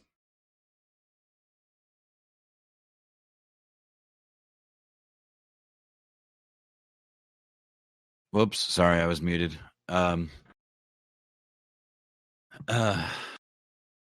Yeah, sorry. I'm not. I don't remember what we were talking about. I don't remember. I missed the last thing you said. I mean, so the chat wants to hack me now, I guess. Oh well, yeah. Again, I would be the first one to. I heard that part. I'd be the first one to do it. And I was, You'd become my rape machine. and I was also saying that, and I was Go also ahead. saying that, like, Alan would for sure hack me. So, Oh well, I would just give him the codes, man. That's the thing. I would hack you first, and then I would give it to my newly born undead Trollosaurus. I mean, yeah, that man is a legend. Mm-hmm. Yeah. So yeah, dude, Eliza wouldn't hack you. She would, like, if anything, she would figure out codes and AI. She would develop AI to protect you from being hacked. Yeah, Eliza's a good egg, man. yeah. Eliza is the best egg. So, Well, I don't know about that. She's good. She's a good egg. She's in the great egg batch, I would say. oh, But I guess Bruce City just made or not just, but she made a video which we all cameoed in a few days ago as, like, cartoon, like contestant judges or something like that. right.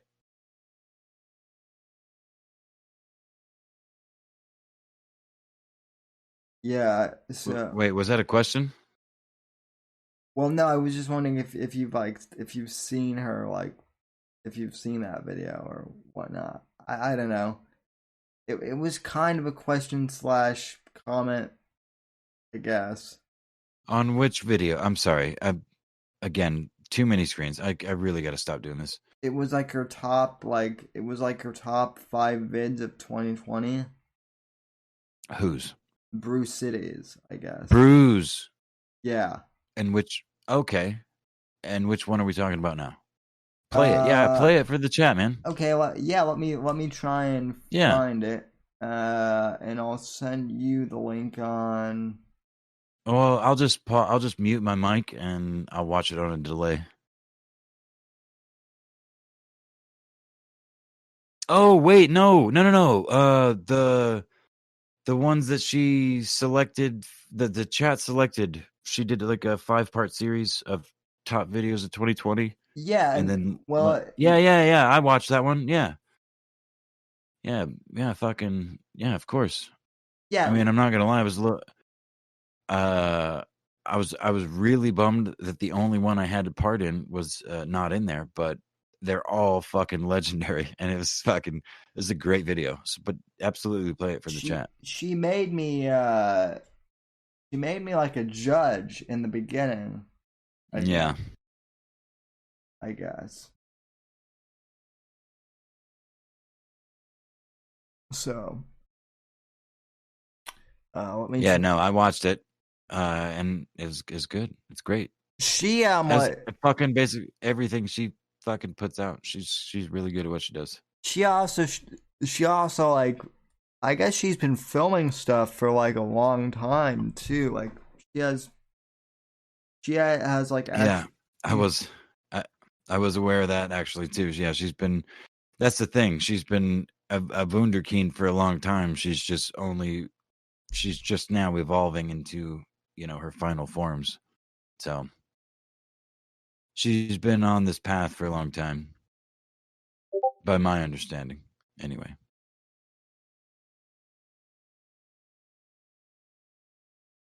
Yeah. Are you getting the video up or what? What are we doing? I'm trying to get the video up. Let me see. Oh, she just changed her.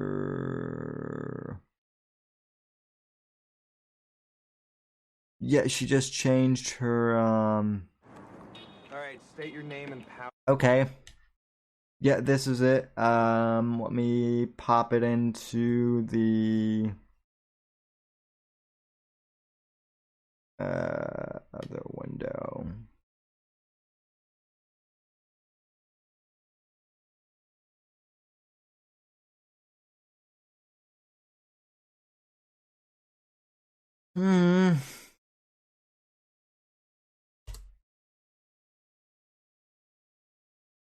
All right, so this is Bruce City's results are in video, and I guess I made a cameo in this one actually. So let me.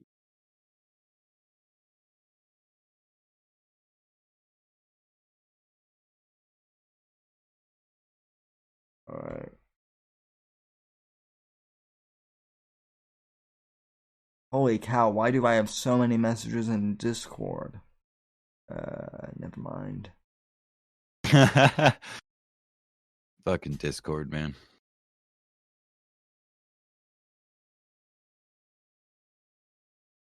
Yeah, it's all from people like asking if I'm free to like get in a VC or something like that. So, I'm already in a VC.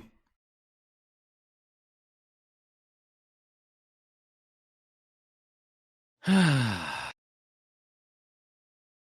there it is. So yeah, so this is the Bruce City video that I made a cameo in, and yeah, I think it's pretty cool. So let me go back to the screen here. All right, state your name and power. There's nothing I not awesome am the about one. that With this my video. griddle of justice, I In my bash the enemy in the head, estimation. or I burn them like so. Next. Hi, I am Pencilhead. And I am son of Pencilhead. We erase crime. 2 generations of... Right. Yes, thank you.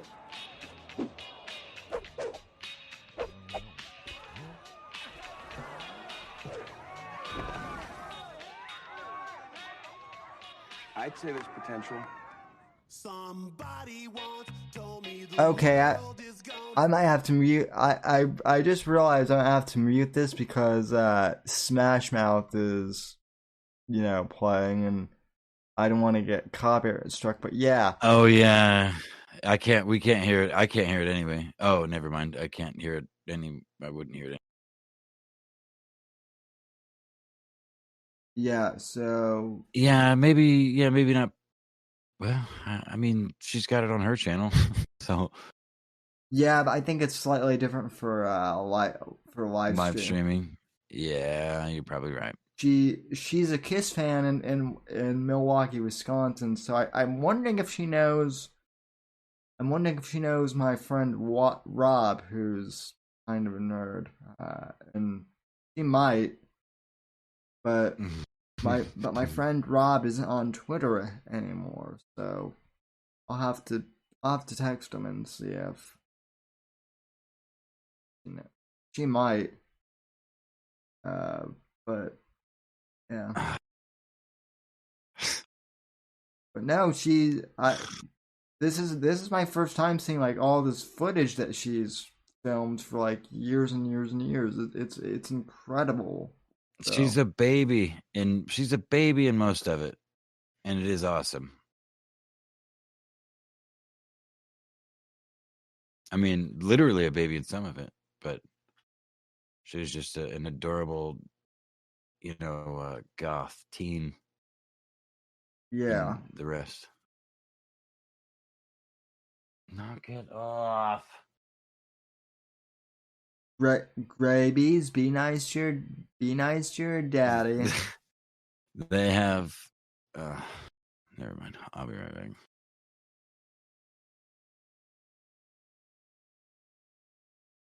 Brew City is kind of pretty. I'm not gonna lie. But I mean, then again, so are all of the women in the Discord. So, that's here nor there.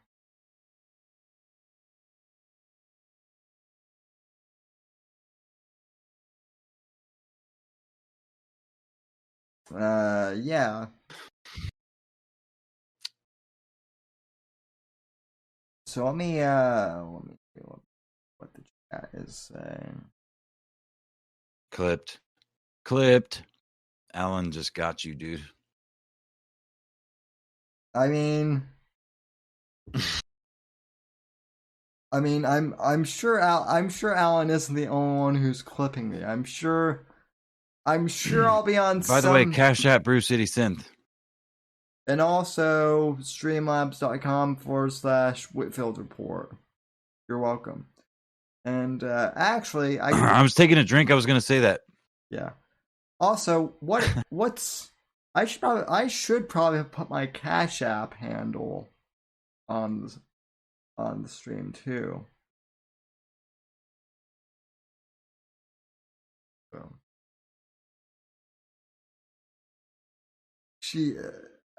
Assassin says she is gorgeous. I am gay for Brew. Well, yeah. I mean, she is. Brew is your pimp, or I guess your madam, Assassin. If you want to be like correct about that. First time, I think you had it right the first time. There's no politically correct here. Yeah. Oh shit! Excuse me, man. It's hard to do this with glasses with one arm with headphones, dude. Because the headphones are like making my glasses all crooked. Oh, do you want to share that? Do you want to try? Well, I mean, you did talk about that bit on. I talked about it. Yeah, I don't think it's necessary. I got punched in the face, guys. I got punched in the face, and it felt awesome. And I broke my glasses as a result.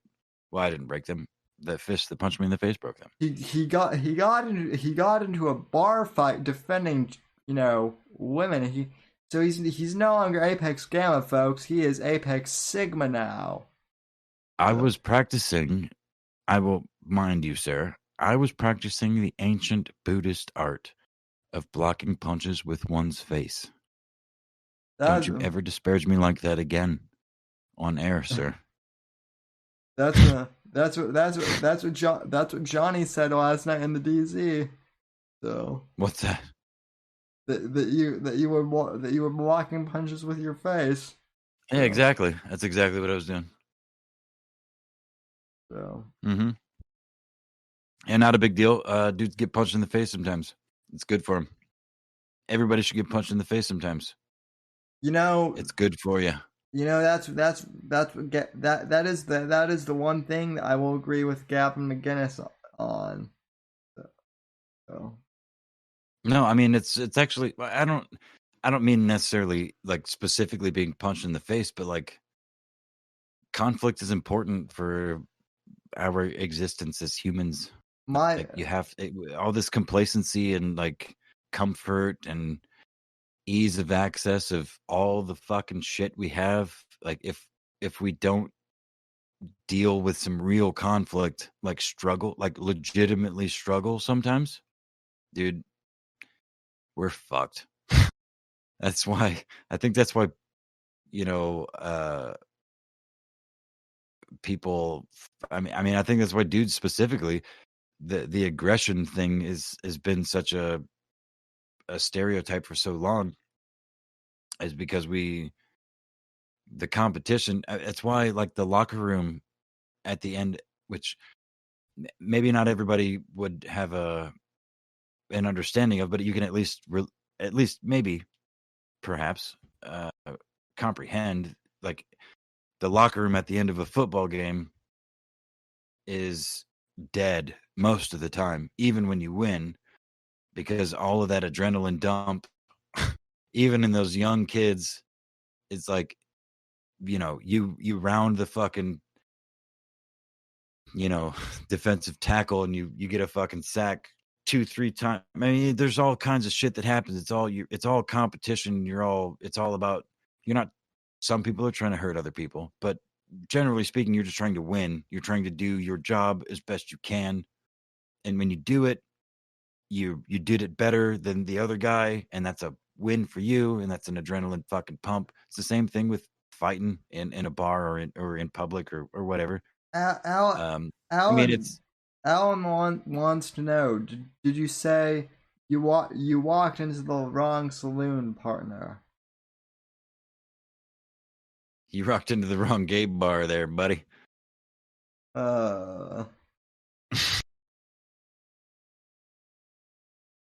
Wait, they're talking shit about me in chat. Hold on. They are. No. But the point though is like conflict is necessary for us, man. Like it doesn't have to be like world ending conflict, and that's where I feel like people are so lost now. Like they think that if you have a disagreement with someone, or if something goes awry, like you have to sever tie, like because you think that everyone has been taught that you are the temple, you are the most important thing in the world to you.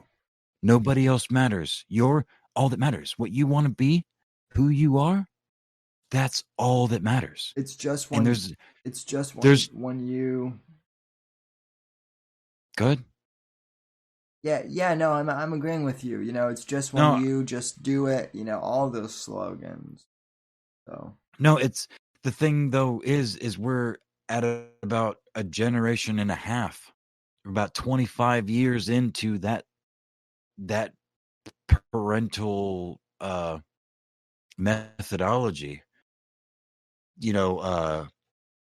Dads earnestly holding their daughters on their knee, bouncing their daughters on their knee and telling them you can be the president of the United States. You can be anything you want. And that may be true. It legitimately is. So there is a whole, I mean, that's not wrong on its face, but the idea that just leading kids by, you can literally be anything you want. Like, Sam, I someone in your position, if they were told, I mean, not even just a kid with cerebral palsy from the time he was fucking a little kid, if he was told forever that he could be anything he wanted, and he really liked baseball. For whatever reason, he really liked baseball and he really wanted to be a baseball player. Yeah, that's not gonna fucking happen. Sure, but the idea that is being that what I'm trying to convey here is parents are afraid to say that, and they have become more and more afraid to say that over Well, both of our lifetimes. well, They will not. well, Go ahead. Well, now what I've noticed is like, and my parents aren't this way at all, but like a lot of parents I know, they want to be their kid's best friend Best friend. That's right. That's That's fucking right, dude. As opposed to being their actual parents. Like, you know, and don't get me wrong, my parents and I get along great, and we did even as kids. But I also I knew that my parents were my parents, and I knew not to fuck with them, and if I did, I was gonna get my ass, chewed out, and I did a couple of times as a kid. So I learned not to. Right. Well, and I mean, and yeah, you're absolutely right. You're absolutely right. People need conflict to grow. Yeah, dude. That's my whole point. Is like, we're in a place right now societally, at least in this country, or at least on this continent, generally speaking. And I don't even want to say it. It's pervasive as fuck on the internet, but I don't see it translating that well. That doesn't even really ring that true either. I was going to say it doesn't translate that much to real life, but I'm pretty well isolated in my cornfields out here. But punch me in the face. um, yeah, but I don't want to say that I've been subjected to that mentality, but I kind of was. The idea that you're perfect, no matter what you are, no matter what you think, like, it wasn't that black and white for me, because I'm very old, but I'm young enough that some of the most important developmental years of my life were in the 90s. You know what I mean? And that was the start of this whole progressive parenting wave where, like you pointed out, parents were taught to strive to be friends to their kids, not parents, not teach them ways of the world, not be hard, not show them that life is hard, not teach them that life sucks, that they are not going to be able to do all the things they want to, that they're going to fail. Instead, the idea that you can do whatever you want, honey. You're perfect exactly the way you are. You may only have one leg and no arms, but you can absolutely be a triathlon if you want to, if you really believe in yourself. That's an obvious hyperbolic example, but it's the same kind of idea, man. Like, if presented with that situation, I know a lot of people that would say that sort of thing. They would tell their kids whatever made them happy, whatever made the kid happy and made them feel good about them saying it. Mm-hmm. Not that it was true, because they don't care. The truth doesn't matter. The truth is painful for these people, so they hide.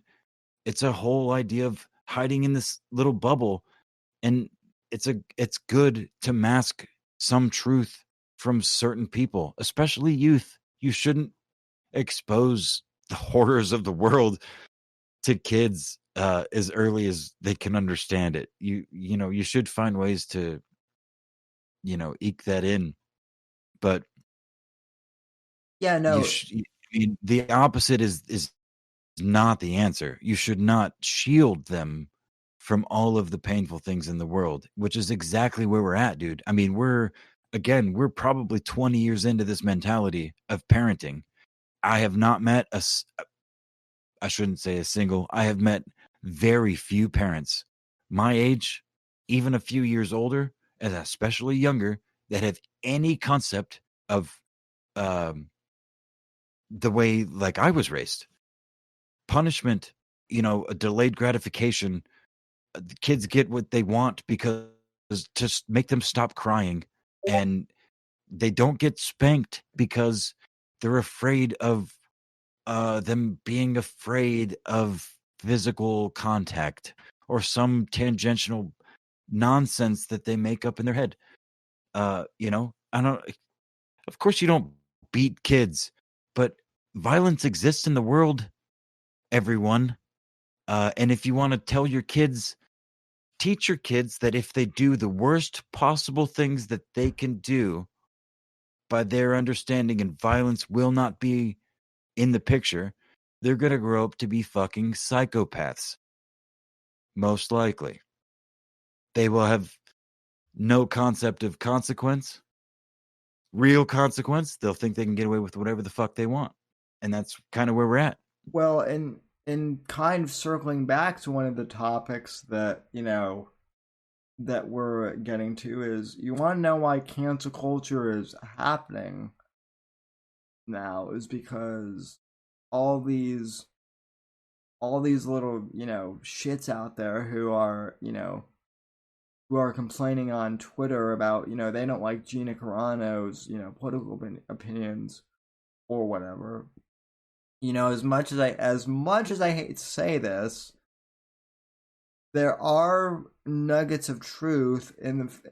Owen is right when he does say that the SJWs are bad for canceling people and wanting to censor people. That's that is true, and that's not up for that's not really up for debate.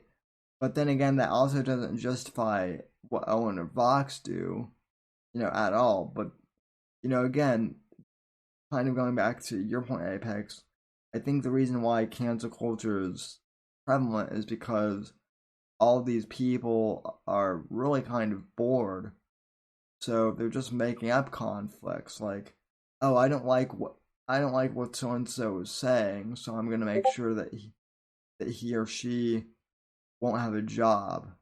So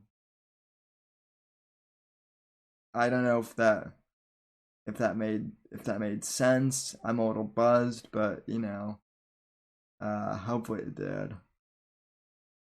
So no, that made sense.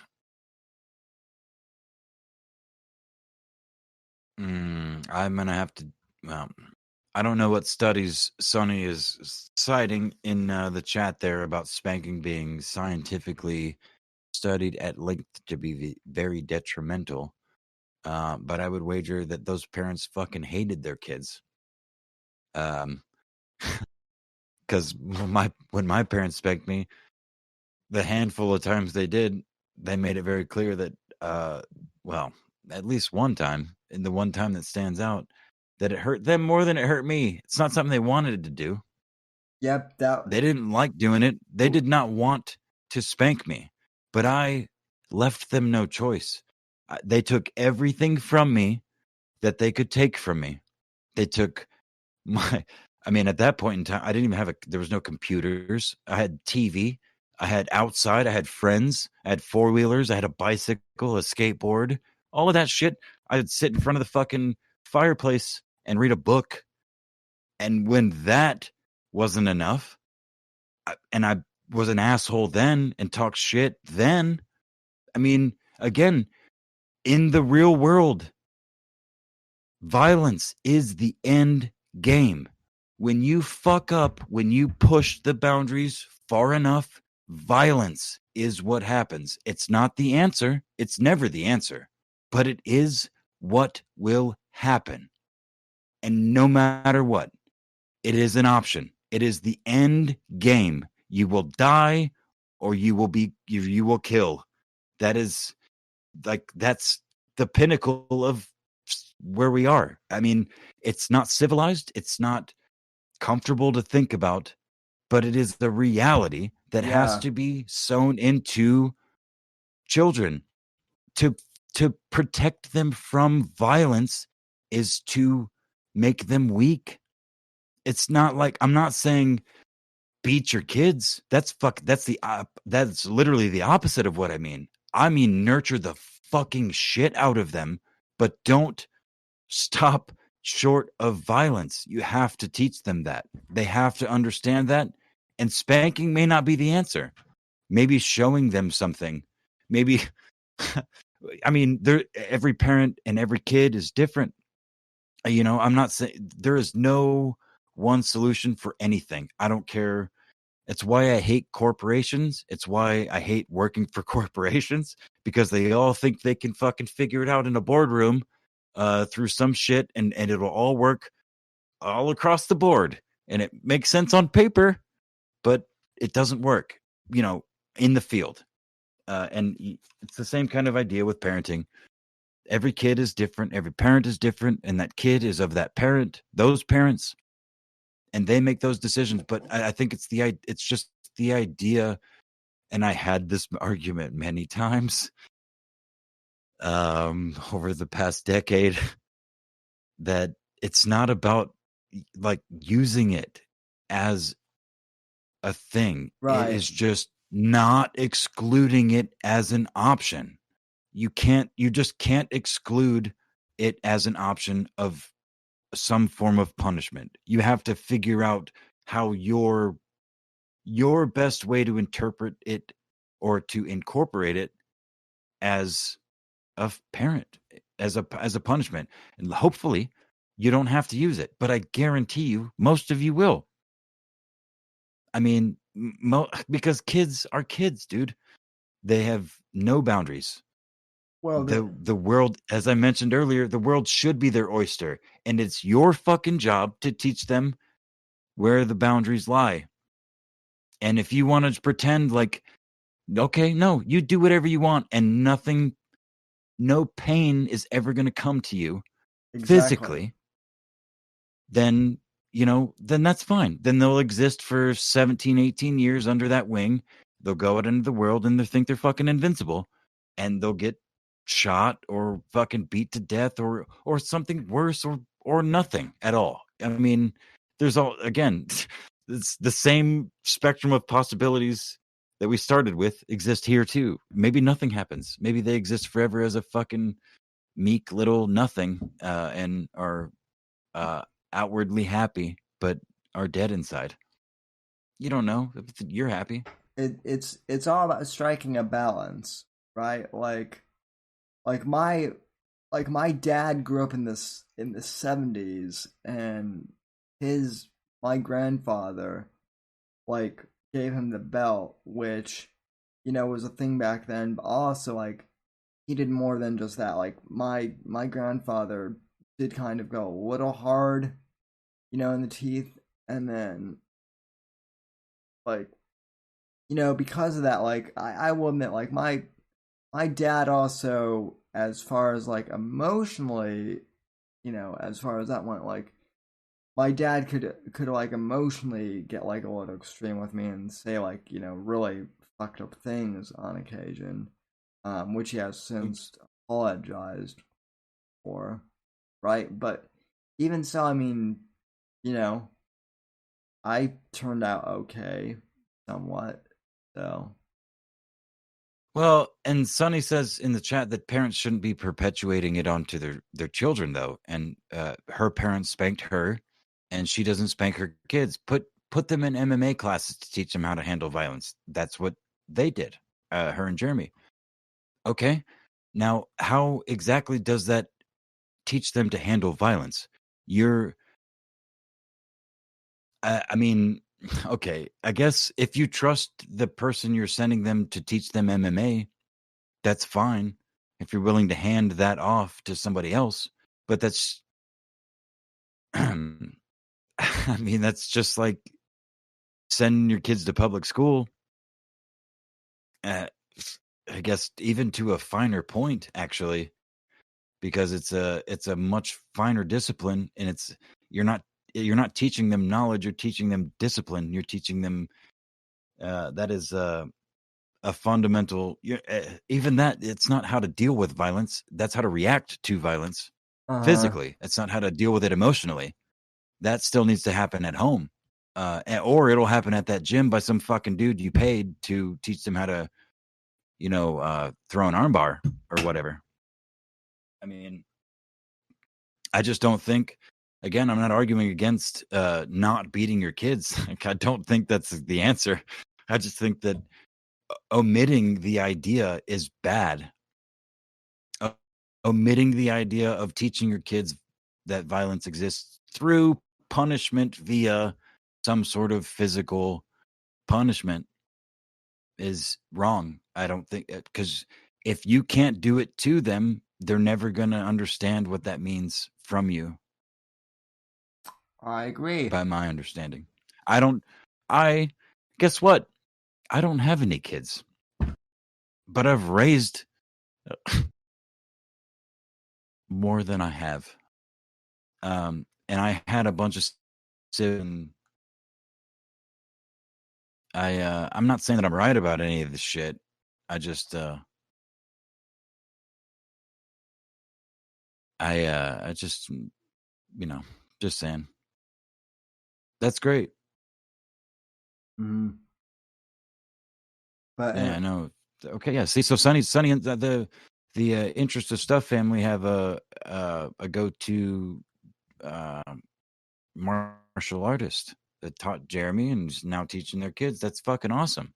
I mean, that's no different than a pastor or any other, social, kind of person that exists in a community. You pass things. Some things get passed on to people in the community. Some things that it can't all be done by the parents. That's true, as well. sure. But And that's another thing. Like, why?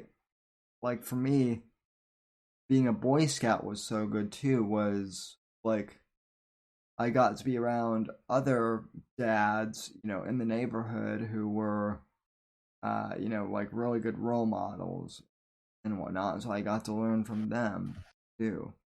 yeah, me too. And you know what? I got the first time I ever got drunk in my life was with 30-something-year-old men when I was 15 years old. My dad's friends. My dad wasn't around. He trusted them. They got me fucking so drunk I pissed myself at 15 years old. And I mean, they were upstanding citizens. They were taxpayers. They were business owners. And nobody ever knew a fucking word. And I even tried to tell people, like, they got me fucking drunk. No, they didn't. No, it's fine. It's fine. My white privilege was shining through at that moment. And was trying to explain that I was, well,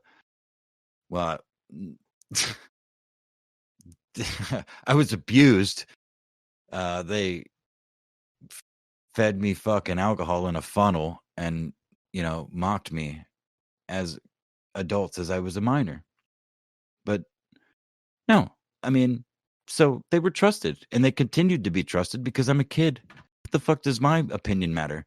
If I came home and if I came home and was like, they fucking, they smashed my fucking skateboard. They, what, I don't know, any fucking thing. I mean, if I said any random shit, whatever it happened to be, would not be believed because they're the trusted members of the community. Right. And you've passed your kids on to them, and your trust is now on them, not on your kids, because you don't have that relationship with your kids. It's passed on to this other person who you trust for various reasons. That's great. But yeah, if you don't have the same connection or greater with your child that this stranger or this other person, this outside person has, goodbye. Yeah. Most of the time. No, that's a very fair assessment, Apex, I would say. So, I guess Alan, while we've been chatting, he has discovered OnlyFans, so now we're going to get explicit Alan content now. He's just gonna be shooting at stuff with his shirt off, probably. Yeah, because he's handsome. Excuse me. I mean, that's what I would do if I were him. But anyway, Yeah. We're gonna wrap this up, or what are we doing, man? yeah, I gotta go to bed. I can't think of anything else to talk about. Any final thoughts? What are you doing for Thanksgiving, man? Any or no? What the? What the? That's 8 months away. I'm a little buzzed, folks. What are you doing? That's all good. What are you doing for Valentine's? Yeah, for the one that I don't, for the holiday that I don't give a shit about. What are you doing for that one? For Valentine's Day, I think I'm gonna tattoo this black eye onto my face, because it's done wonders for my attention in public. People really love it. So I think I'm gonna get it tattooed permanent, just have it forever, or I'm gonna hire somebody to punch me in the face, like once a week. Again? Yeah, like every week, once a week, just bam. Maybe switch it up. I'll switch the eyes up. I mean, I'm pretty sure that Alan will do it for free. So. Well, I don't need the butt of a fucking AR-15. If I need that, although honestly, that would probably be more effective now that I think about it. Hey, Alan. Just kidding. Anyway, no, I don't have any final thoughts other than you should spank your kids if they need it. And I love all of you. And I missed you all, and I missed you, Sammy. Thank you for having me on as usual. I missed you too, Apex, and you are kind of like my man, Valentine, I guess. So. And there's nothing gay about that at all. No, absolutely not. So just just a bromance about Valentine. So,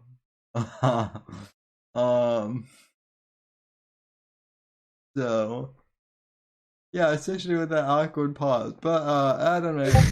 Yeah, I was muted again. I don't have any final thoughts other than Valentine's Day is overrated. Also, hail Gina Carano. You know what? I do have some final thoughts, specifically on Valentine's Day. Here's an idea, boys and girls. Don't wait for one day a year to show the person you fucking care about that you care about them. You fucking retards. How about you fucking show them? How about you not wait for a fucking stupid day? Buy them some flowers, or you know what? Better yet, kick that shit. Buy them nothing. Buy them something every other fucking day of the year. But that day. Fuck that day. Valentine's Day's bullshit. The people that love you and that you love are important. Valentine's Day is a fucking day on the calendar. Fuck that shit. Fuck all of you. I love you. Good night. And mic drop from Apex, and that'll do it. My one thought about Valentine's Day, kind of echoing off what Apex said, is if you are in a relationship, don't guys, don't overthink Valentine's Day. It's a holiday made up by Hallmark, by the Hallmark Company. Show love to your woman every day. But you know, and just do it that way. And you know, buy her some stuff, but also show her love in other ways too. And I don't mean just the dirty kind either, but you know, just be a good partner or a a boyfriend or or significant other or whatever. I don't know. Same with you, ladies. Treat your man with respect. Alright, folks, at any rate, I want to thank you all for tuning in. God bless, God save this great nation. God, freedom, legacy in that order, and I will see you on the next episode of the Whitfield Report. Thank you very much, and God bless.